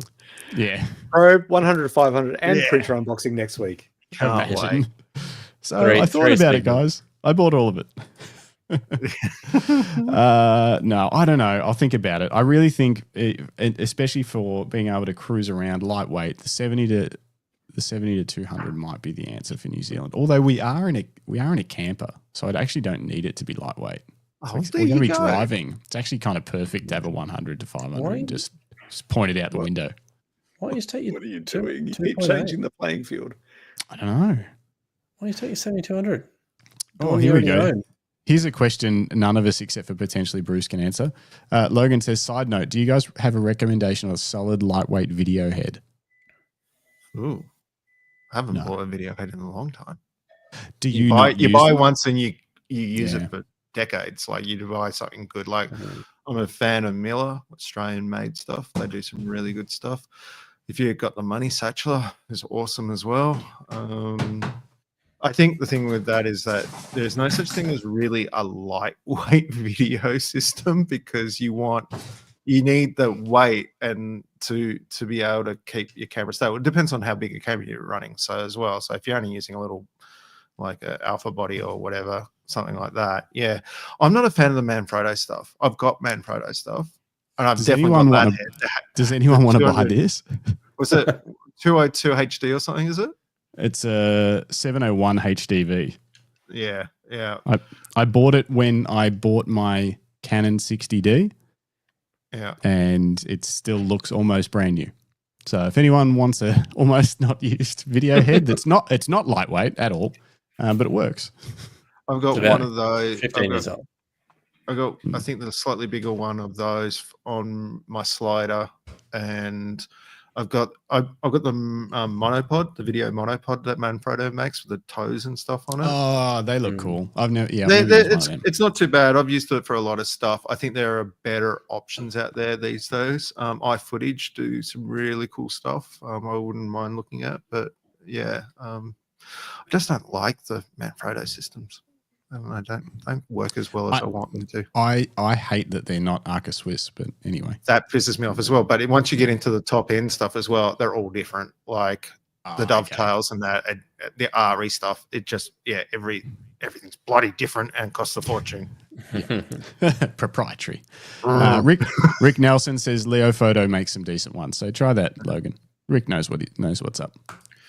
Go into a camera store and just take your rig in and plonk them onto it. Go into say KO Australia if you're in Melbourne or Sydney, and just get to look at them, or Dragon Image or wherever, because that's the only way you're going to find something that's going to work for you. But the catch is, with a video head, if you're doing proper video work, you want it to be fluid, you want it to counterbalance properly, you want to be able to slide the plate back and forth so you can actually balance your rig on top of it, because that's the problem with Arca Swiss or anything like. Generally, it's like you put it there and that's you can't move it back and forth like or anything like that. Yeah, that's it. That is an advantage of that. Although the locks fall off, unfortunately. How much? Hang on a sec. Just quick question. How much is the 100 to 500 you want, Justin? Ballpark. Retail's about $4,000, but I don't know. Right. So Logan, if you're looking for a new video head, Justin is selling one coincidentally for about $4,000. I'll do it for 3.5. There you go. This is about the same price as a trip to Japan, Greg. This video head is made in Italy. There is no way they still make these in Italy, surely. No. There is one good thing about Manfrotto, actually. Manfrotto's spare parts. Have you ever had to get a Manfrotto spare part? No. They have a website with every item they make on there, with every single component listed, and you can break it down and go, I need that thing. And you can pay for it and it'll send it to you. It might take a few weeks and you'll have that spare part. It's awesome. Must cost them a lot for warehousing. I have no idea how they do it, and but it's really cool. Yeah. That's super cool. Good on them. Oh, well, we'll clip that out and provide some Manfrotto love out on the interwebs. Remove this stuff before I say I don't like it. Yeah. All right. I don't want to keep you too long, Bruce. I know we've probably kept you too long already, but we've got literally almost half the show still to go in our segments down here. But we'll fly through them. Let's go to the next one. This one I call "What Else in New Zealand." What? Secret time. Secret squirrel talk. What else in New Zealand? What I wanted to know, one, is you're going to New Zealand soon. I wanted to talk about that and just see what you got going on over there. And then two, I was going to say, you got any recommendations for places I should go in New Zealand, maybe with a photography spin on it? I've only been there for a bit over a week, so I don't. And South Island, as I said, I didn't go to Milford Sound or anything like that, so I can't really talk to that. If you're going to Queenstown, there's lots of things there to go and see. Just make sure you got a decent car. You're in a camper, aren't you? Yeah, we are. We're gonna like a juicy. No, it's not a juicy. That's not a juicy. I have done that. I have done that in the past. No, we're actually still around. Yeah, I think so. We're in a pretty cool big camper. Skipper's Canyon is where some of that photography you saw came from. That's like that, really windy, like, hills like this. Nice. You feel like you're in the Andes and stuff. It's got some really cool stuff there. But I'm not sure if you'd be able to do it or if you're allowed to do it with a vehicle like that. No, we went on a bus. Oh, perfect. We'll be fine. We had a little minibus, so you must be able to do it. But yeah, you got to be careful. Okay, Skipper's Canyon. Noted. Yeah. So that's pretty cool. Go do stuff at dawn and dusk up in the mountains. I actually didn't mind the touristy bits of Queenstown for street photography early in the morning. I did that. I actually really enjoyed that. There's some really interesting little nooks and crannies through there. Twizel is a dark sky area, which is sort of middle of the island. So it's a quiet little town up there. But if you want to do any astro up in that space, and that's also where the airfield is, which we went out and flew around Mount Cook and stuff. Yep. There's fjords and stuff around. Just be really careful, because once you get too far off the beaten track, they go, you can't go any further, sort of thing, like with certain vehicles. So yeah, but I think there's lots of really long, like, flat areas with mountains beside. The farmlands are like super flat, and then the mountains come up to the side. Just take your time. It's really cool. Yeah. So I've only done sort of half the island. I haven't done the top part of the South Island. Yeah. That's part. I'm sort of familiar with the middle down to Queenstown. Haven't gone south of Queenstown, haven't gone north of Christchurch, and haven't ever done the west coast at all. So I haven't done most of it. And that's what we're hoping to explore a little bit this time. I've been told like the west coast, because I didn't go right to the west coast, is more like Tasmania, and I think that's the reason why we didn't go. But it can't be, because it's got bloody mountains that are huge. Yeah, exactly. Yeah. The mountains along that coast are massive and rugged. Yeah. So, yeah, I'm pretty keen to maybe kind of do a full lap, but we'll have to obviously skip sections because, 2 and a bit weeks isn't enough time to really look at it all. But but yeah, I'm going over for the New Zealand Photo Show and Iris Awards, which is in a few weeks' time, beginning of August. So I'm presenting some workshops there and judging. If you're in New Zealand, you should come along. It'd be awesome to see you. What categories are you judging? Do you know? I don't know. I haven't been told. So I've just been invited as a judge. So they'll put me in whatever categories they deem fit. More likely, a lot of people know that I do portrait, commercial, that sort of work, and the arty stuff. Don't tend to do family stuff or weddings because not my genre. Yeah. But I can talk to anything really, technically. But it's it's just more like I've done like newborn stuff, and I'm like, I haven't seen this before, and every other photographer on the panel was like, we've seen this 1,000 times. And you're like, this is amazing. Wow. What, you mean someone else has put a baby in a flower pot? Yeah. Never thought. They've wrapped them up like a teapot. But sometimes that's what they want. They want the fresh perspective of somebody that hasn't seen everything, which is really cool as well. I think that's good. So that's part of the New Zealand Institute of Professional Photography, NZIPP. So that's their annual big shindig and judging and everything. So I'm looking forward to it. Getting invited. It's a privilege. It's my first international thing for photography in this respect. So yeah, that's cool. Congratulations, mate. Cool. Yeah, that's very cool. Well deserved. Do you think Justin can replace you if you weren't going to New Zealand? Replace me? Yeah. Ebony wants to know if you would replace me, Justin, if I don't go to New Zealand. It's a job application. I need him to stay here. She doesn't want me to go. Bruce he's not replaceable. He is not replaceable. He must stay. Yeah. I know. Offering me to the cat this morning. Yeah, I was going to feed you to the cat. Anyway. Big cat? Welcome to my life. Cat? Yeah. Okay, awesome. Well, that's exciting. Shall we very quickly go on to our final segment called Your Images? Let's jump in our final segment. Just before we do, though, if anyone in the chat has done any photography in New Zealand or has heard of any good spots or locations, drop them in the comments because we'll cover them off next week. And Justin doesn't have a day job at the moment, so he just spends all day reading our comments. Pretty much. So, So it's just you reading Nick Fletcher's comments. Basically. And Nick Fletcher's burner accounts. Yep. Yeah. And now burner accounts of people that have made Jim photography or painting accounts. Greg Carrick asked, will I mainly do landscapes or seascapes as well? I honestly don't know, Greg. I'm going over there. I would like to come up with a bit of a project or something either before or while I'm over there, purely for I've never done that before. Like a intentional project beforehand. I've tried to do stuff afterwards, but not before. So I'm trying to think of something like that.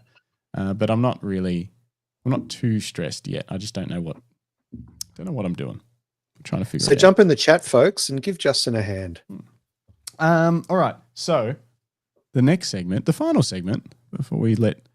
I can't believe we got to the final segment. It's called Your Images. It's new.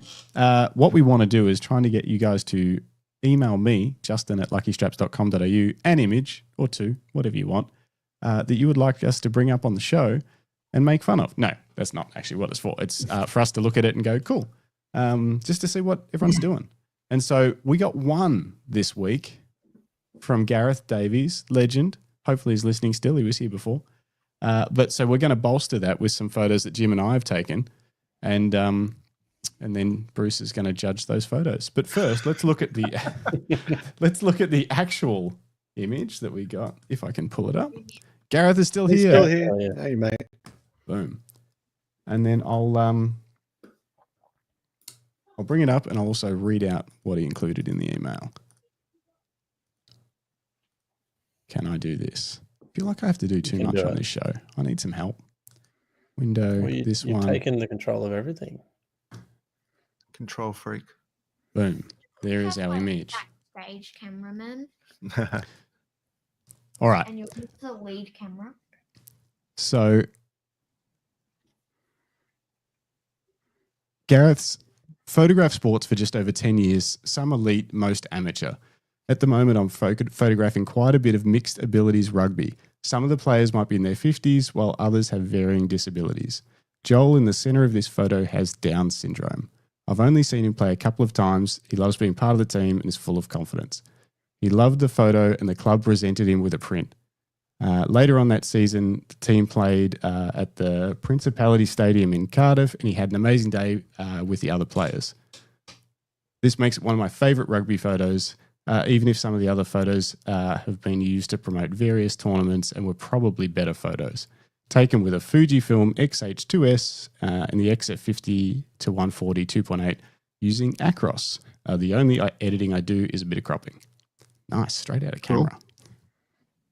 That's a beautiful shot. Yeah. It's got some soul. It does. It has character, and it's got warmth. You know, it's got meaning. I love it. Yeah. Very good. And officially, the first photo in the Your Photos segment. So Well done thank for you. being brave to actually send it in. Because It is funny, Gareth. And it's it. Look, it's a cracker of a shot. I think it's really important. It tells a really important story. As Exactly. Monica said. As Monica said, tells a story. So Yeah. thank you. And now, on to much worse photos from me and Jim. So how are we going to do this? So this is how we're going to, we've got 10 images. They're in a random order. I shot 5, Jim shot 5. How do you want to do it? Either way, one of us has to be the winner. Is it just One of you has to what? best photo? One of us has to be the winner. There can't be a tie. Bruce can't be like, well, you both get a participation. No. Why doesn't do you we show just Bruce pick 10 images and he gets to pick his 3 favourite? Yeah, Okay. let's do that. Something like Let's that. do that. I like that. Then Yeah. no matter what, even if he picks a mixture of both, one of us will win. Okay. Yeah, you're gonna put the hard word on me. Justin doesn't like that because he needs it to be a competition. You can tell he's It itching. is a competition. No, it is a competition because out of 3, there can't be any ties. Yeah. So that's perfect. That's perfect. Okay. I like it. All right. Right. All right.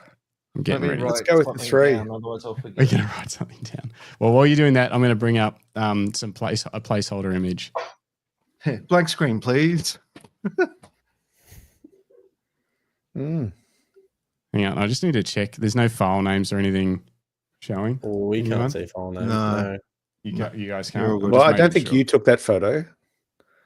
This is a placeholder. The first 3 are. Well, we're the off to a first flying start. I think it's The obvious. first Jim took 3 this are one. just to set the scene. All Just right. like this one's also just setting the scene. I love that photo. That's so funny. I really like that too. I'm going to post that on our Lucky Straps Instagram. Those shoes, they're like clown shoes. Are they even yours? They're not yours, are they? They're my work They're boots. work boots. Really? They look huge. They look like clown shoes. They're just Um, still Caps, aren't I'm a working man. they? Steel caps. And then Yeah. that's too professional, that one. I'm going to make this my profile picture. That's actually Just great. crop it so it's just your hands and feet. Rodney Nicholson says, "Puss in boots." Oh, that's funny. Okay, all right, on to the show. So we're just going to photo wins. we're just going to go through the images. Yeah, no, those 3 don't count because I didn't put any of my funny ones of you in. All right, first image. All right, image 1. Image 1. Maybe I should make my screen bigger for a minute. I can also zoom in if required. If you just say zoom. No, I'm good. Okay. I don't want to see all the mistakes. Or do you? All right. So All right. Yep. Next image. Feel free to add any commentary, whatever comes into your head. Just feel free to be mean. Well, I suggest you get focused next time. You asked for it. All right, next. Take that, Jim.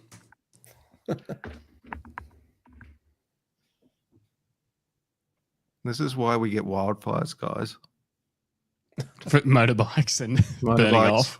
Burning off, yeah. It was very professionally actually controlled burn off, but you know. Cool. Nice. Sounds pretty good. Mm. Zoom in on the helmet. What's in focus? What do you got in there? It's a bit of motion blur. Okay.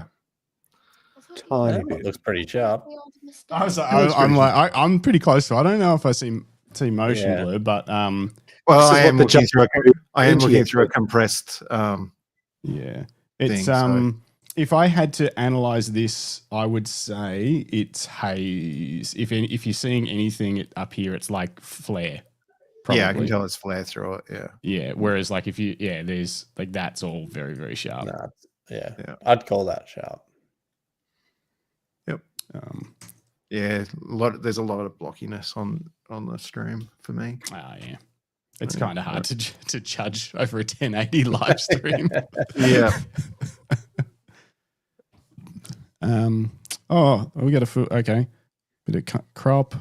I like crop. that. This would have been from a bit cool with the sun. Yeah. I'll how about we go through it and then I'll come back and we can quickly talk about them because otherwise You can roast them. Yeah, perfect. You just tell me when to say next. Yeah, okay. We'll fill the air.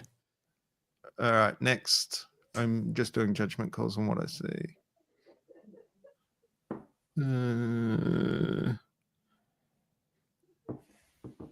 All right, next.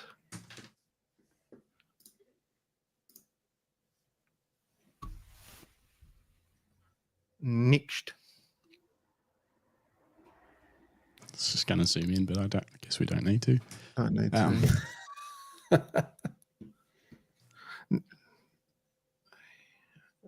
I really like that shot.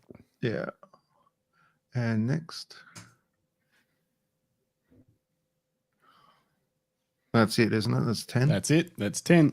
All right. You want to go back to the beginning? Done.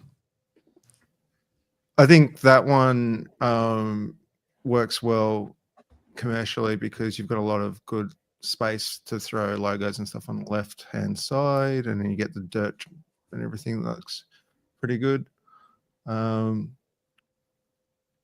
Yeah, that one's not too bad. I think that's reassessing. I think that's pretty cool.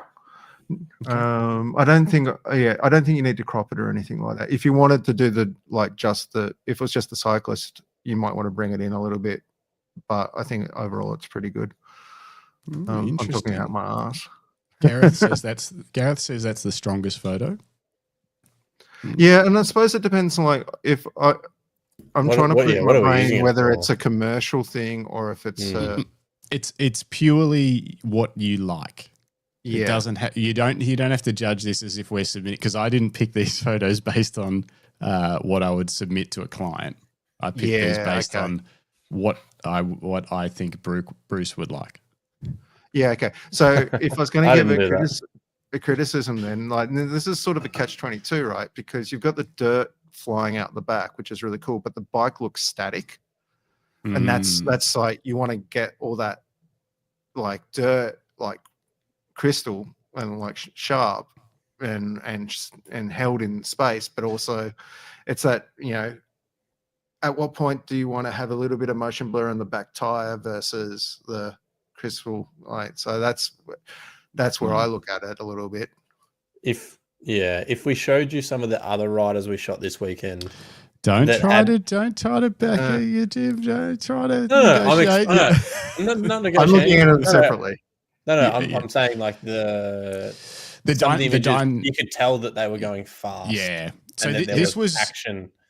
This was all with our friend's son, who he's a great rider. He's not at the level of the other riders we were shooting for the job we were actually up there to do. We just wanted to do some shots with him. and it can be hard to make a bike look dynamic in sand unless you're an elite rider. So even though he was pretty good, if one of the elite riders was going around that corner, even though if the wheels might have been frozen, you would have been able to tell they were on it. Yeah, because of the way the body is. And exactly. Yeah, and the suspension would have been compressed.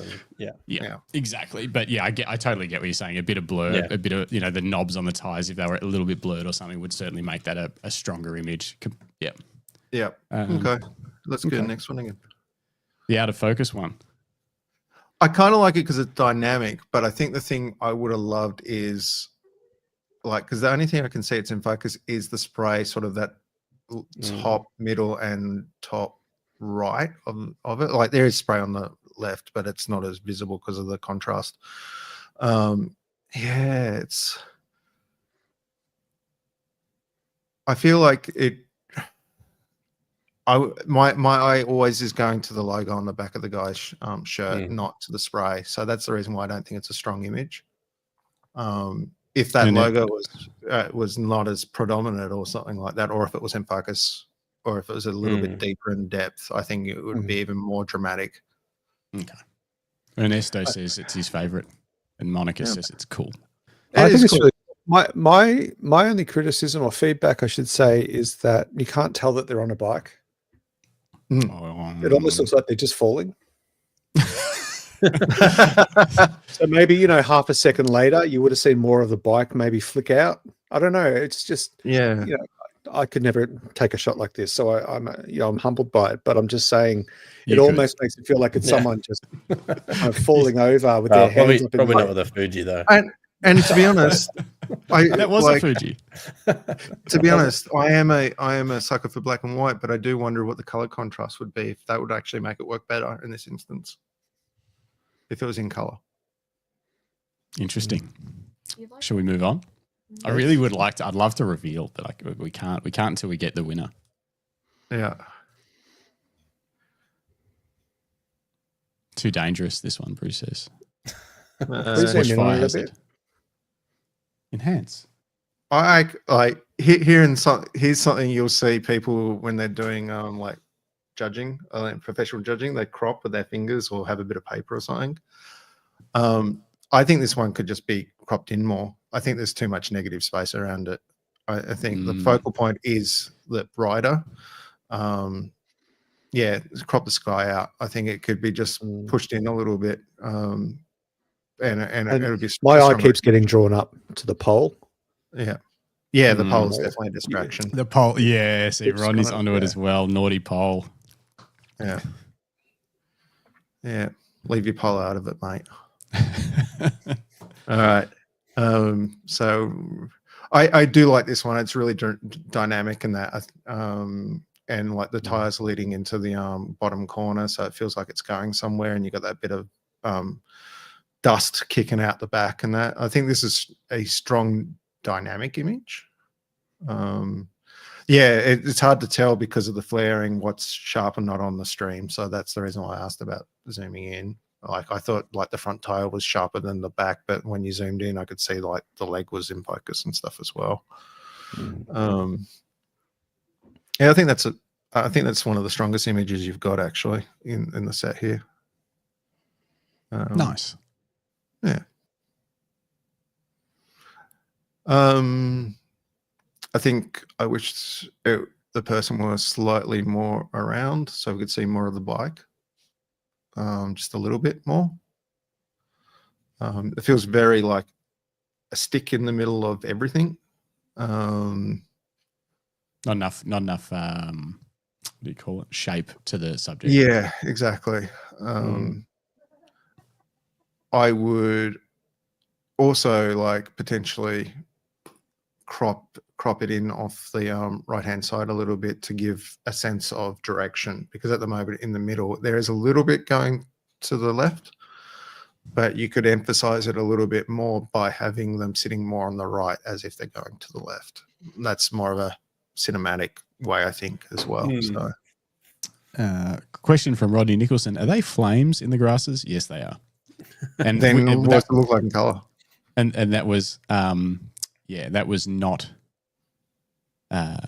just for the photo shoot. This was during a controlled burn off. I know it sounds crazy, but this was all very safe. But yeah, they are flames. And color looked different color, that's for sure. Yeah. Question for you, Bruce. As part of cropping in the right, would you also crop out the horizon line? Potentially. Yeah. Yeah, just that top little bit up top. It doesn't add, but I think it also, it's a catch-22 because depending on that burn off that smoke, because you can see the haze through it. I think that contrast is lost in the black and white in this conversion. Like you could do a different conversion potentially and make it work better. I don't know. I don't know if you guys can see, but you can actually see the heat. Yeah, that's what I'm talking about. Oh wow! Okay, cool. Yeah, that's the thing that's probably the most interesting, I think, is the actual heat and that's the reason why I'm saying either the contrast could be emphasized to make that heat pop more, so you can tell it. And I think in this instance, color might be the way to do it because you'll see the contrast, the color contrast, as well as the heat contrast, like from the luminance, and you'll see the distortion in it. At the moment, I spotted it. It's more at the top of the image than the bottom, but it's harder to tell in the black and white, which is funny because, as I keep saying, I prefer black and white for most things, but in this instance, I think it might work better in color, maybe. Yeah. A few comments. Gareth Davies, it's a bit central for sports. I try and get the subject coming in from the side with space ahead of them. See what Gareth did there? Similar to what Bruce said. Excellent comment. For sports, I try to get the subject coming in from the side with space ahead of them. He didn't say, for sports, you should. He said, I try. But it's still a great bit of feedback on this photo. Wonderful way to give feedback, Gareth. Thank you. Robbie Nicholson says, stuntman. Stuntman. You like a black and white? Yeah. I can't ask because I don't know who did it, but like I was going to say, the conversions are just straight, like hit black and white. Yeah, we can talk about that afterwards. Yeah, we'll get into it. Let's. Yeah, I like how dynamic this one is. My only problem is the position of the guy's head towards that tree. I feel like he's about that landing spot. It's an overcast sky or it's completely blown out. That's not a huge issue. This is good because the contrast of the color of the pink and the greens obviously work with the yellow. They're always garish, aren't they, the uniforms? Yes, trying to stand out in a race. Yeah. I do wonder. When he bought the uniform, you know what his dad said to him when he bought a white and pink full head-to-toe kit? What? He said, son, you'd want to be fast. I wonder, and this is just me because I like things like this, I wonder if he cropped it panoramic. Just slightly off the top, make even it feel more really than what dramatic. It is because it's already. Is it already 16:9? It's already something. Yeah, it's something like that. But I'm wondering if it was even wider. Like Full it depends wide. on how well you want to go with that tree in the background. Mm. You don't want to make that too low because it will get too messy. Like it won't read as well. But I do wonder if you came down ever so slightly, whether it would just make it feel even more like running around that corner. Mm. Monica O says maybe just a second earlier before he hits the turn. So like if he was in that patch of light. Yeah. Maybe with the spray. Maybe. Rick Nelson says the right side to me would be good cropped out just to curve in the dirt. I agree. That's a little bit of empty space over there just hanging out. Rick Nelson, 65:24 crop. We'll go to ultra Panavision lakes. Yeah. It's 2 pixels high. Another second throwing sand. All right. I don't know where we're at.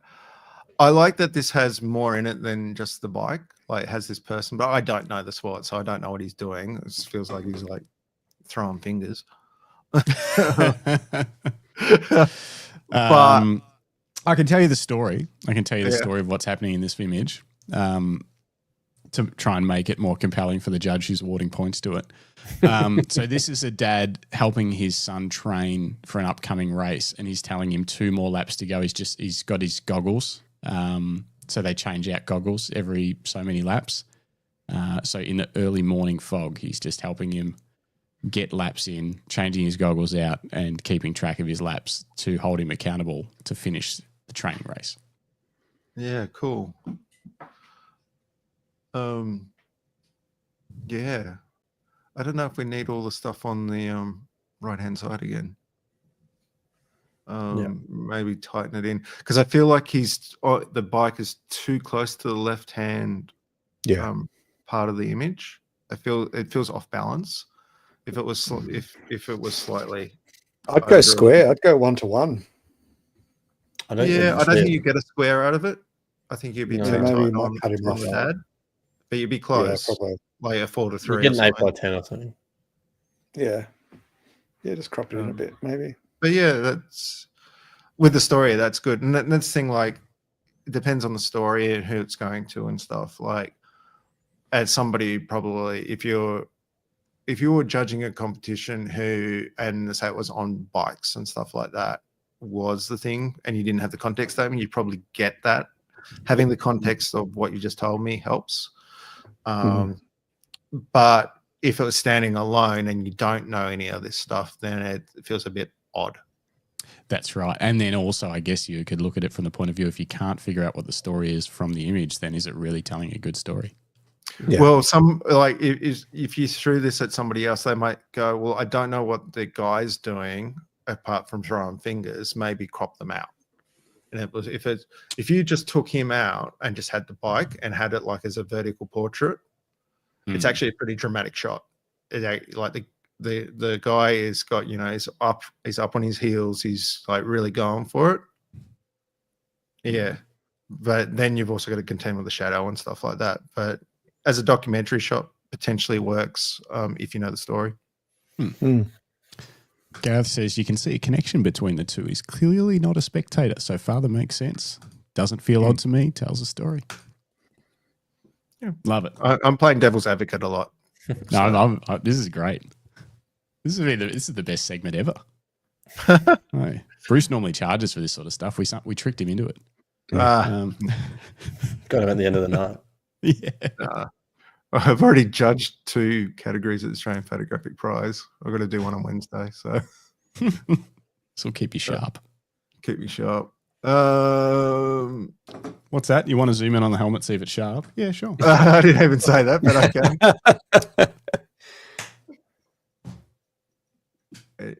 I can't tell. It doesn't look sharp but it could be the compression. I actually think the issue with this one is the optics. It's got a lot of that background sharp, that tree trunk sharp. This might be slightly sharper than his helmet, maybe. Yeah. I don't know. This could be my image. I'm not sure. I can't remember. This was shot in the Olympus. It wasn't. None of these were actually shot on the OM3. I find the barrel distortion quite. It doesn't help in this instance. It's not giving a sense of motion. It's just giving a sense of like you can tell that it was shot with something that was ultra wide, like because it's sitting. So like if we cropped it to a square, it's kind of cool. I think there's too much nothingness on the left hand side. Actually, no, there's not. My beer's on the left hand side there. There you go. That's a Yeti stubby holder. It's still sitting there, isn't it? Yeah. You left it there. You're a litterer. It was an Easter egg. Yeah, I think the biggest thing for me is the distortion on this one, where it's not actually helping showcase the rider very well. Like they're elongated, their heads become quite big with that helmet when it's already big because of the helmet. Yeah, a whip pan on that would have been cool though. So bit of motion blur. Yeah. All right. We should. I really like this one, but this one tells me more of a story than that last one, the dad, even though it's more of a I like that it hasn't been pushed to like a full silhouette because of all the dust. The dust that actually helps tell the story. That there's been a lot of work going on. There's a lot of stuff going on. I don't know. It's fog. Yeah, it's fog or whatever, but it's Yeah. you know it sets the scene a lot more. I'm just wondering. Pano. Oh, hang on. Rick Nelson just said this one deserves pano crop. Yeah, it could go a pano crop, or you could pull it up from the bottom a little bit, and just a slight off the top. Just keep them on the bottom of the frame, and just give it that yeah. I can I make a comment? I find the pine tree that's on the very right hand side that's just peeking in. Yeah, I find that distracting because it's dark. It's as dark as the rider. yeah. Whereas the other trees are fairly faded. So I would crop in from the top right corner and lose the edge of that tree. Yeah, so you've just got the one tree on each end. Interesting. I would agree. There's a really good trick you can do in Photoshop if you know about with levels. You can, if you put a levels adjustment on there and you turn the black point on and you drag the black point up, I think this is, if I'm getting around the right way, you can do it on the highlights as well. You can find out what is exactly the darkest part of the image, and then you can just calibrate from there. In Lightroom, you hold the optional command key. Yeah, you drag that tool, whether it's whites or blacks in Lightroom, and it'll do that same kind of thing. So it'll show you just those elements as you hit black point or white point. Yeah, but the reason why you can do it is then you can adjust what if you're going to do any sort of local adjustments, you can actually then go, I want that bit to be darker than that bit, so I'll lighten that bit up and I'll keep that where it is or darken it. So you can actually, it's like a dodge and burn, or you can use it in dodge and burn if you're going to go in Photoshop because you've got lots of options. But you can actually then manipulate the contrast a little bit across the frame to actually really emphasize things quite subtly if you want. Yeah. A lot of love for Greg's comment about that tree. Good call, Greg. And Thanks, also Greg. agrees on the pano crop. So yeah. Okay. So I'll have to play with the local adjustments. Yeah, it's got a lot easier in Lightroom with all the masking tools and stuff. They're not perfect, but they're a lot better. I think Fast. One more shot. My two. This one, yeah. I don't like how the lines get completely clipped out. I find that this is probably a sensor thing or whatever, that it's pretty garish. And that's the flames and stuff, isn't it? Down here. Yeah. Yep. See, I didn't notice that one. AI generate. I didn't notice them at first because my eyes have been drawn to the power lines. Yeah, that's the first thing I saw too. Yeah. So you'd Horizon's almost not straight either. You could. Thought my monitor was crooked. Horizon doesn't have to be straight, but it is something people get really pernickety about, particularly in camera clubs. Do they? I think it's emphasized by the fact that the power pole is leaning as well. Yeah, the power poles tend to lean if you actually. Yeah, I was going to say it probably up here. It probably but is it exacerbates the horizon line. It gives you. I would, if I was going to do anything with this, I would edit those lines out. Yeah, just get rid of them. Get rid of the them. pole. Yeah. And then it could probably get a pano crop, like all the rest of these images. Well, straighten the horizon, maybe. I don't know if that's going to help or not. And then you've got a bit more to play with the actual contrast as well, because he's quite dark. The sky's quite bright. Yeah, it's pretty and dark. You're losing a bit of detail in him. So there's a bit more to play with. Vignetting or average lens? I'm not a fan of vignetting generally. Tiny bit, but maybe it's tiny just bit. Smoke cleared a tiny bit. Cheap Nikon lens or after dirty sensor. I don't think there is a cheap Nikon lens, is there? All right.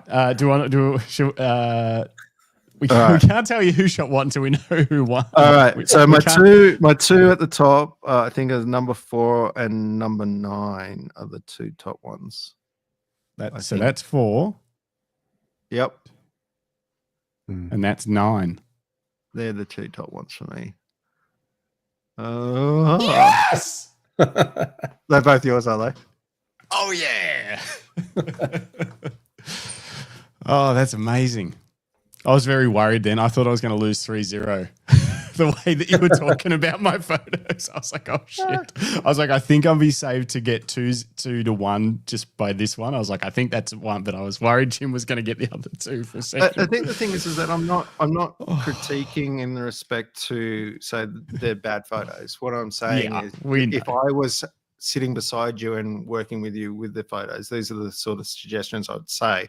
You don't have to use them or keep them. It's just there's a difference between judging when you need to give a score and when you want to critique and help or mentor. Like, you should be working with the artist, the photographer, or whatever you want to say they are, because you need to be on board with the vision. And unfortunately, when you're doing it this way, it's a little hard because obviously I don't know who's and what their exact vision is. So you're sort of always guessing. Yeah.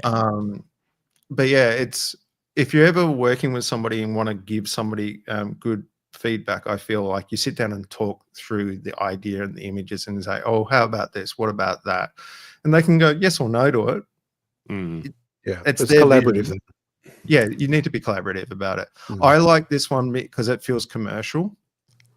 The other one I like because it feels more story. Yeah.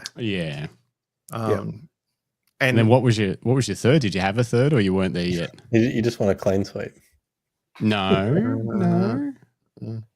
I know it's not going to be this one. What was 81? What was number 7? This one? I can't remember. Go forward 1 and go back 1. No, not that one. I think it was maybe that one with the corner. No. Oh. No, definitely not. I just wish that one was a bit more on focus. It would actually be really cool. So okay. I can unveil I shot this photo. Yeah. The reason I picked this photo, which is not focused on the rider and also not focused on the bulk of the dirt, the reason I picked it, there was something that drew me to it, and I've shot that shot hundreds of times, whether it's at Baruga or at Fink Desert Race or whatever, and it looks amazing when the rider is in focus. It looks amazing when it's just the spray in focus, really sharp focus, like all the way back here would be all in focus, but the rider would be out. And this, it's like in the middle there somewhere, and I don't know why, but I really liked it. I kept wandering around the frame, wondering what I liked about it. Anyway, that's probably one of those. Color?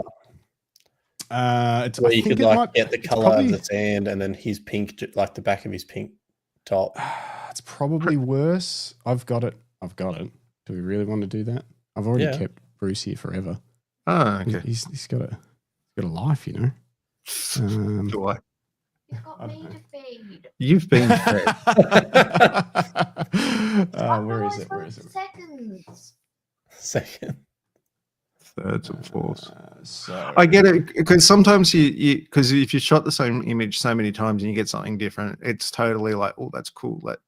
Where did it go? It definitely, like back when we first talked, like that whole idea of like, obviously it wasn't probably purposeful to get what you got, but those mistakes or like those aberrations of what you were expecting, what you got, is actually sometimes the way to go, there's something new there to play with, and I'm going to try something different next time. Yeah.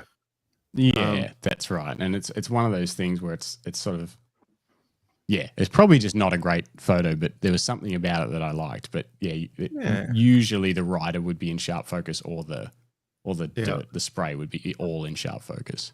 I think it's easier to look in color and like, okay, because I was going to talk about how you do your conversions. Are you just hitting the black and white button? How are you doing your conversions?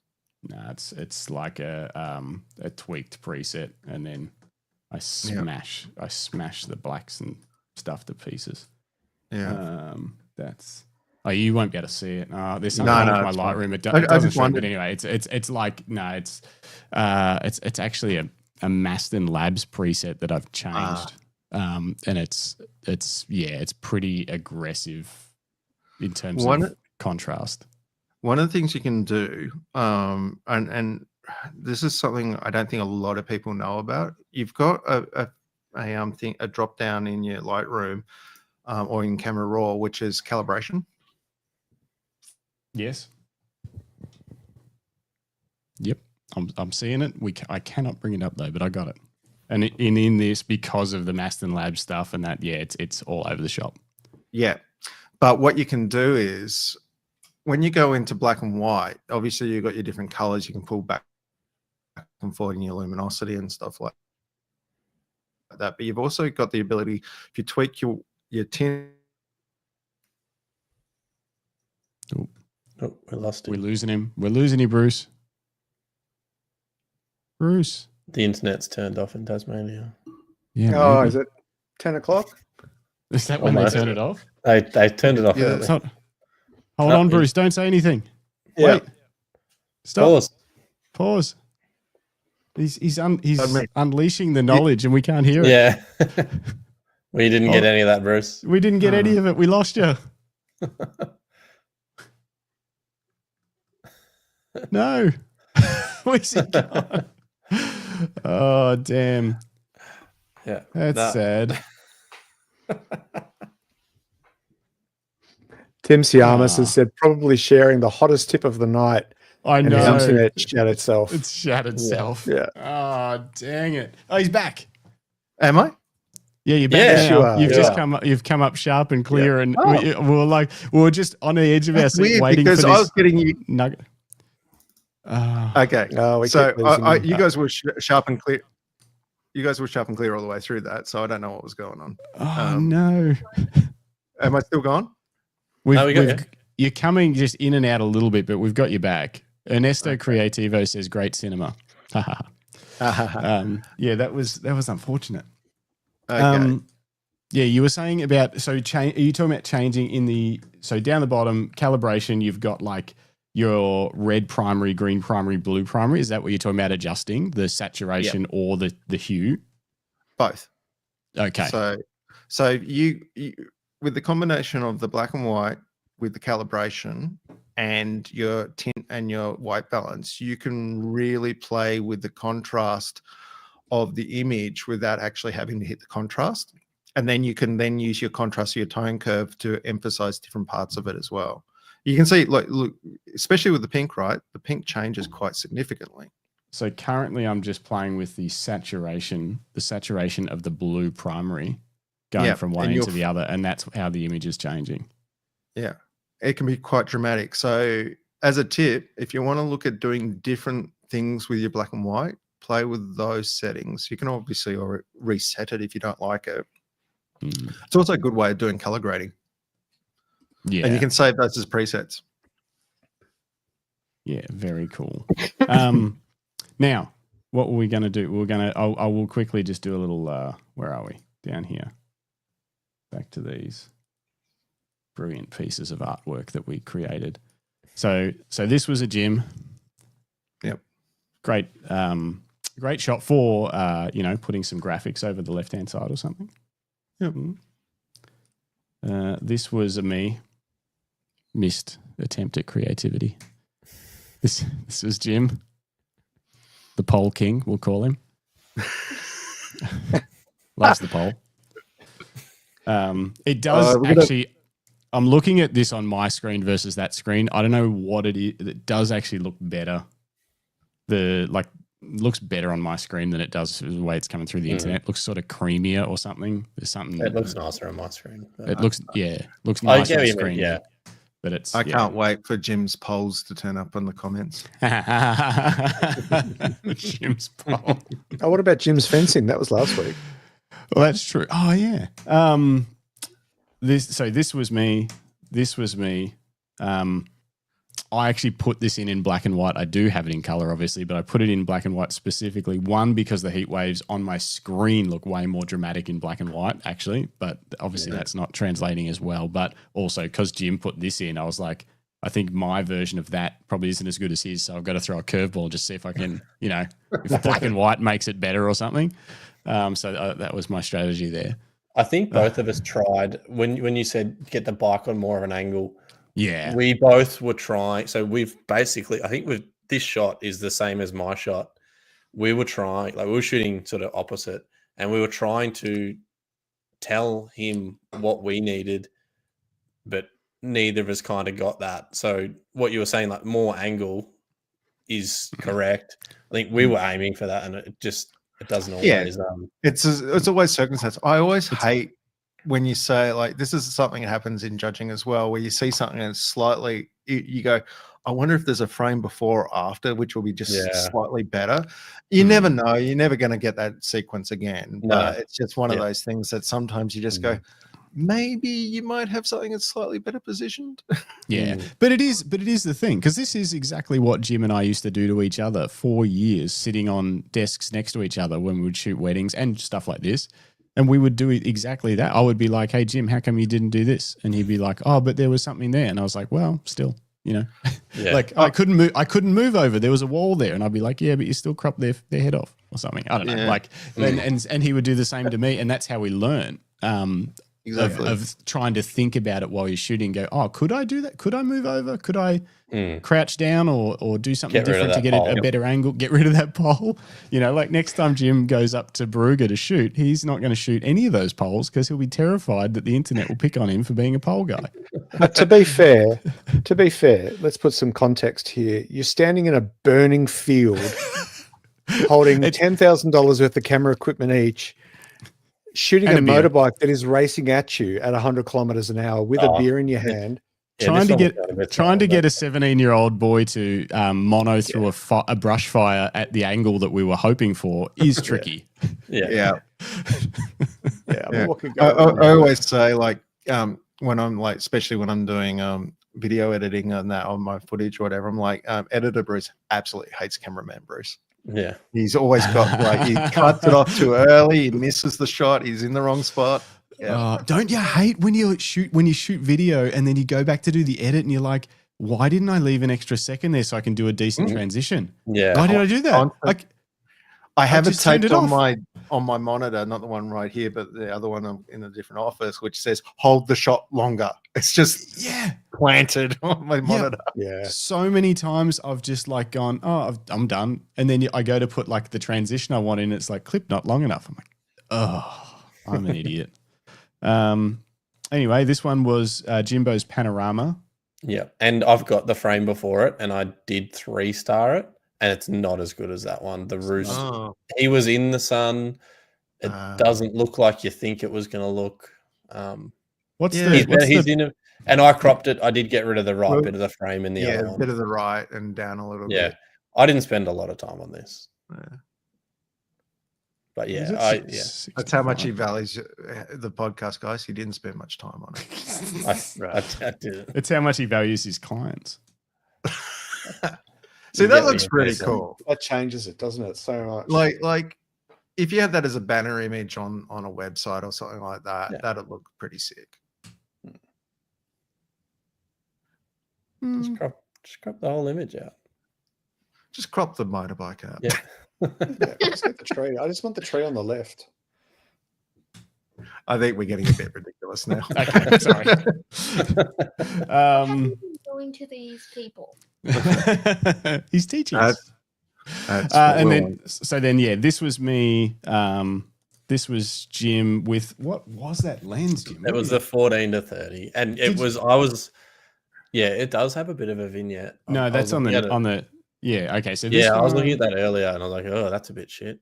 Yeah, which I don't have the raw, so I can't play with the corrections or whatever. But yeah, and then I looked at then this was me, and then this was Jim with. So yeah, I want to know: did you add vignette to this, or did you not remove it on the lens? Yeah, I tried to unvignette it. Is it? It's wide open, or is it close to wide open? 4.5. So yeah, close to wide open. Yeah, but usually on any of the modern lenses, the auto corrections almost seems to overcorrect for vignetting for me. Yeah. Sometimes you just need to do it and like go in and hit manual and tweak, but yeah. But yeah, a lens vignette is better than a digital vignette because there's optics involved. My default, my default profiles actually back the vignette correction back a little bit for when if I'm doing portraits or something like that. I do like a little bit of a vignette, but I just don't correct the lens as much as it's trying to. Basically, I correct it a little bit, about 50% or something. In the lens correction, I've got to pull a fair bit, add a fair bit of vignetting out. Yeah. Could be because the sun's just flaring from the center as well, maybe. Yeah, that'll be a lot of it. But also remember that while the lenses are measured and they've done their correction and they've put them into Lightroom or whatever else, no lens is exactly the same. Even if you get the same model and the same one next to each other, they'll be slightly different. Yeah, so that's actually a great point that I've never thought of. I know that lenses do differ, but I've never thought about that from the perspective of like corrections. That those profiles are based on an average, I guess, of lenses, not your lens. Yeah, and they're supplied. And this is the thing with like Adobe versus say like Capture One. So Adobe, like the lens corrections, they are supplied, I believe, most of the time, if not all the time, by the manufacturer. So they're the generic ones and stuff. But like your color and your lens correction, the other parts of the lenses, if Adobe does them, they're very generic. So when you see like this is an Adobe model or whatever else, they're really, really generic. They're not done for every camera. So whereas Capture One, I believe this is still the case, they get the cameras. This is why not every camera is in Capture One as a raw converted supported file. It's because they measure each of the camera sensors and then put the profile together. So that's the reason why like professional commercial photographers really prefer Capture One if they're being very color accurate as well as lens accurate and stuff like that. Oh, I didn't know that. Interesting. There you go, folks. We learned something again. Thanks, Bruce. That segment in my head, that segment was going to take 10 minutes. So I think this have we become the longest podcast? No, the longest random show, but the longest other podcast is 3+ hours. I don't know, somewhere in there. Right. But definitely the longest random show. You got dinner to do, Bruce. Dinner before we did the show. It's breakfast now. Midnight. Don't know. They say don't feed them after midnight. They turn into. No, that's gremlins. That is gremlins. Don't put water on them either. You end up with multiples. You were talking about gremlins today. I was. Oh, that's funny.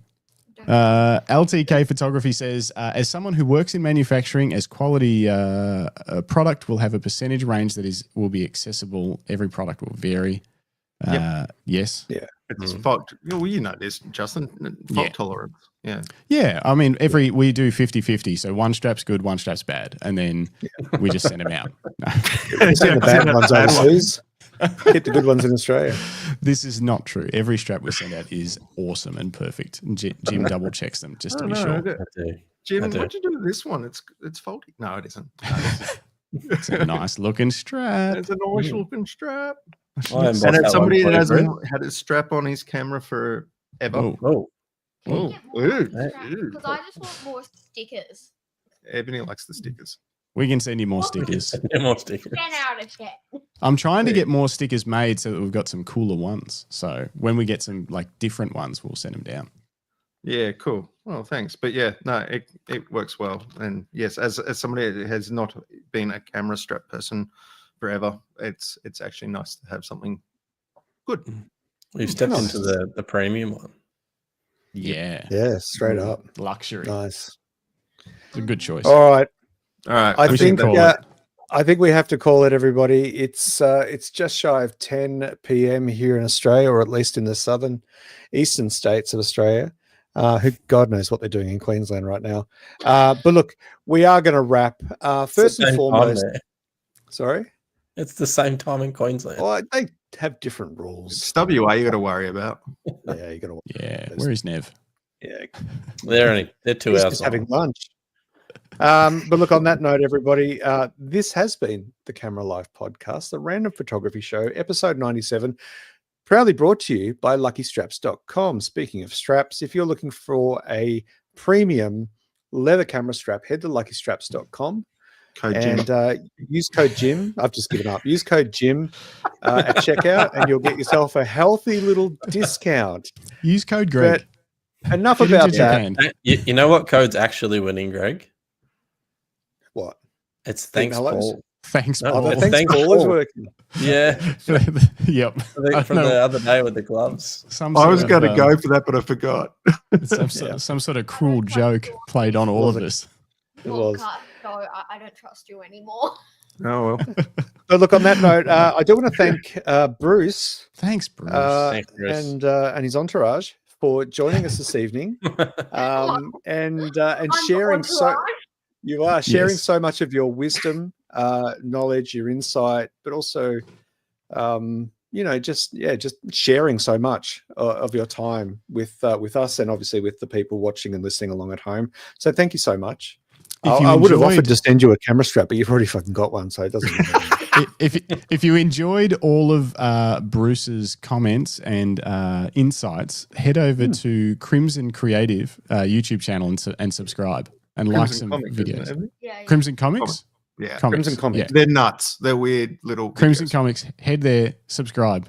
Let's get those subscribers up. Ernesto Creativo, quick comment. Are you delivering without tariffs to Europe? No, we leave so you buy the strap. There's no tariffs included, but they're not added on. You're just not paying for them yet. But then when it arrives, you'll have to pay them separately. So instead of us adding 20% on here and then paying the taxes on your behalf, we just sell it without the 20%, and then you pay the 20% in your country when it arrives, or whatever it is in your particular European country. You pay your own import duties. Unfortunately, we're not big enough to be set up to do all of the European VAT stuff. It's very expensive and very complicated. So Gareth Davies says, I didn't have to pay anything. That's because you're awesome. We put a note in there that said, no, not this one.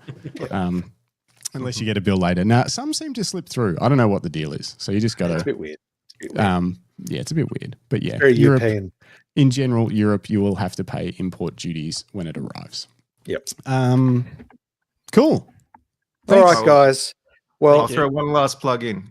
Yeah, If you're please. still wanting to learn about judging and stuff like that, Australian Photography Prize is still going until Sunday. All the stuff has been live streamed on YouTube.